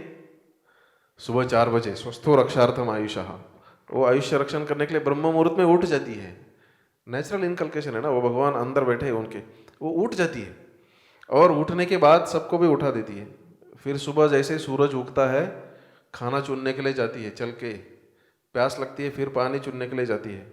सूरज जैसे ही डूब जाता है खाना पानी छोड़ देती है, फिर खुराड़े में जाके, खुराड़ा बोलते मराठी में उसको, ऐसा जाके वो सो जाती है। उसके बाद आप कितना भी दाना पानी फेंको वो नहीं खाती है। लेकिन आप देखेंगे यहाँ ये कौन है, सब लोग इनको खाने के लिए खड़ा रहने के लिए जगह नहीं, आप देखेंगे ऐसा उनको पात्र सामने है, डायरेक्ट दाना वो खाते हैं, प्यास लगती पीछे आके पानी पीते फिर से खाने के लिए जाते हैं। और ये साइड में पर्दे देखते हैं आप, सफेद पर्दे देखिए, वो साइड में है ना, साइड में पर्दा लगाया हुआ है, ऊपर हैलोजन के बल्ब है। उस hen को पता ही नहीं चलता है कि ये दिन चल रहा है कि रात चल रही है। उसको लगता है ये भी दिन ही है, तो रात को 10 बजे भी वो खाना खाती है, 11 बजे भी आके प्लेट भर के खाना खाती है, फिर से पानी पीती है और फिर अपना घूमते रहती है इधर उधर, जो भी है सबके साथ बातें वगैरह करके, तो उसका फल देखिए क्या होता है आगे जाके। 45 दिन में देसी कोंबड़ी 1.25 किलो की बनती है और ये ब्रॉयलर कोंबड़ी 2.25 किलो की बनती है 45 दिन में। उसके आगे क्या होता है, यहाँ पे रुकता नहीं स्टोरी, इसके आगे देखिए 2 महीने के बाद, ये फैक्ट है सब, अपने आप वेटरनरी डॉक्टर से पूछिए या पोल्ट्री फार्म वाले लोगों से पूछिए, 100 में से 16 कोंबड़ी या 15 कोंबड़ी मर जाती। कैसे मरती है? हार्ट अटैक से। कोंबड़ी 2 महीने में हार्ट अटैक से मरती है। देसी को भी नहीं, उसको एक तो सांप काटता है, नहीं तो आदमी काटता है बस, नहीं तो वो बेचारी नॉर्मली बहुत सालों तक बच्चों को जन्म देते देते जीती है। लेकिन ये जो है, ये क्यों मैंने बताया, ये कि हम लोगों को ये तत्व समझना चाहिए, इसलिए बहुत ज़्यादा आवश्यक तत्व है। यदि हम लोग सूरज का आदर करके सूरज के सामने खाना खाते, जैसे जैन लोग खाते थे ना 7 बजे के पहले शाम को और सुबह 10 बजे, बारिश का समय है, आप सब लोग इसको यूज करिए। 10 बजे एक बार खाना, शाम को 6-7 बजे एक बार खाना, ये 2 बार प्रसाद लीजिए और समय ही समय रहेगा। दोपहर का समय जनरली हम यदि 1 बजे बहुत टाइट खाते हैं ना, तो हमेशा 1.5 घंटा नींद आती है। तो जो आपका हमेशा एक्टिविटी का समय है 2 घंटा 3 घंटा, उसमें आपको हमेशा नींद आती है। इसलिए सुबह यदि 10 बजे के आसपास खाते हैं ना, उसका पचन 12 बजे तक अच्छा होता है, बाद में उसका चलता है और 2-3 घंटे तक। बीच में 3-3:30 बजे भूख लगती है तो एक फल खाइए। शाम को 6 बजे खाना रेडी रख के 6-7 बजे तो एटलीस्ट खा लीजिए, कहीं पे दबा लीजिए या फिर किधर से कुछ भी अरेंज करके। ये 2 चीज़ करेंगे ना, देसी कोंबड़े के जैसे बहुत साल तक जी सकते हैं हम लोग, नहीं तो फिर ब्रॉयलर के जैसा हाल होगा। ये बहुत आवश्यक है, आहार को ध्यान से देखना बस वो है। क्योंकि ये देखो, ये इससे कनेक्टेड है। इसलिए ये जो अपना कुआं है ना, कुआं पानी का सोर्स है नेचुरल, उसके अंदर पानी आता है। वैसे हम सब लोग जिंदा जीव है, भगवान ने हमारे अंदर प्राण शक्ति डाली है। तो वो प्राण शक्ति से क्या होता है, हमारे शरीर में विटामिन B12 बनता है, D3 बनता है। देखो ना, जिस प्राणी को काटते हैं उसके जो मसल्स में है उसमें B12 रहता है ना। हम लोग बोलते हैं हम नॉनवेज नहीं खाते इसलिए हमारा B12 कम है, लेकिन वो जो प्राणी है वो कहाँ से नॉनवेज खाता है, उसके अंदर कैसे B12 आता है? क्योंकि भगवान ने सबके अंदर प्राण शक्ति डाली है, उसमें B12 पैदा करने की शक्ति है उसमें। लेकिन हम लोग नियम नहीं पालते हैं, इसीलिए वो कम हो जाते हैं। क्योंकि यदि टाइगर ने हमारा मांस खाया और उसका B12 नहीं बढ़ा तो क्या, क्योंकि मनुष्य में B12 ही नहीं है, तो वो बेचारे का भी B12 कम हो जाएगा, है कि नहीं? वो है क्योंकि प्राण शक्ति से सब बनता है। तो 2 प्रकार के सोर्स, एक है टाकी वाला, तो उसमें रोज ये डालना पड़ता है वो डालना पड़ता है तो ही उसमें पानी आता है। कैल्शियम रोज दो या ये दो, B कॉम्प्लेक्स दो, ये सब दो तो पानी आएगा, खत्म होने के बाद फिर से डालना पड़ेगा। तो हमें वो नहीं होने देना है। क्यों? क्योंकि कुएं में पानी तभी नहीं आता है जब उसके अंदर वो कीचड़ आता है। आपने देखा है, यदि गांव वाले खुश रहेंगे ना, कुएं का पानी कब नहीं आता है? जब उसमें कीचड़ जम जाता है, चिखल जम जाता है, तो उसका पानी के सब वो स्रोत बंद हो जाते हैं। उसी कीचड़ को बोलते हैं आम, आयुर्वेद की भाषा में। तो ये मुंह के ऊपर कंट्रोल नहीं है, इसलिए इधर से मिट्टी आ गई, उधर से पानी आ गया तो घिस गया तो कीचड़ बन गया। वैसे ही मुंह के ऊपर यदि कंट्रोल नहीं है तो अपने अंदर भी कीचड़ बनता है, फिर पानी का सोर्स बंद हो जाता है, फिर नहीं तो फिर ये कुआं नहीं रहता है। इसलिए हमें ध्यान में रखना है, अपने इसके ऊपर कंट्रोल रखिए। 2 बार खाना खाइए बारिश के ऋतु में। ठंडी के समय हम फिर से आपको बताएंगे, हेमंत ऋतु की चर्या रहती है, उसमें आप 3 बार प्रसाद ले सकते हैं, लेकिन इस समय 2 बार लीजिए और जल्दी सो जाइए, तो बहुत फायदा होता है। हमारा समय कम है इसलिए हम आज इतना ही लेंगे। ये फोटो इसलिए लिया कि इसमें से ये अमेरिका का है, भारत का है और वो बांग्लादेश का है, ऐसा हम बता नहीं सकते, क्योंकि ये सब लोग नियम पालते नेचर के। ये लोग भी सूरज डूबने के बाद सो जाते हैं। तो ये कौवा बांग्लादेश का है कि भारत का है, किसी को पता नहीं चलता है। वैसे ही हम लोग भी यदि नेचुरल रूल्स फॉलो करेंगे तो हम लोगों का भी ऐसा ही होगा, नहीं तो फिर पता चलता है कि कौन कौन सा कैसा व्यक्ति है नियम के अनुसार। ये हो गया, ये बहुत आगे। थैंक यू, आप सब लोगों ने बहुत जग के सुना, इसलिए आप सभी का बहुत बहुत धन्यवाद। आगे भी बहुत चीज़ें हैं, ये उसको हम लेकिन कल देखेंगे।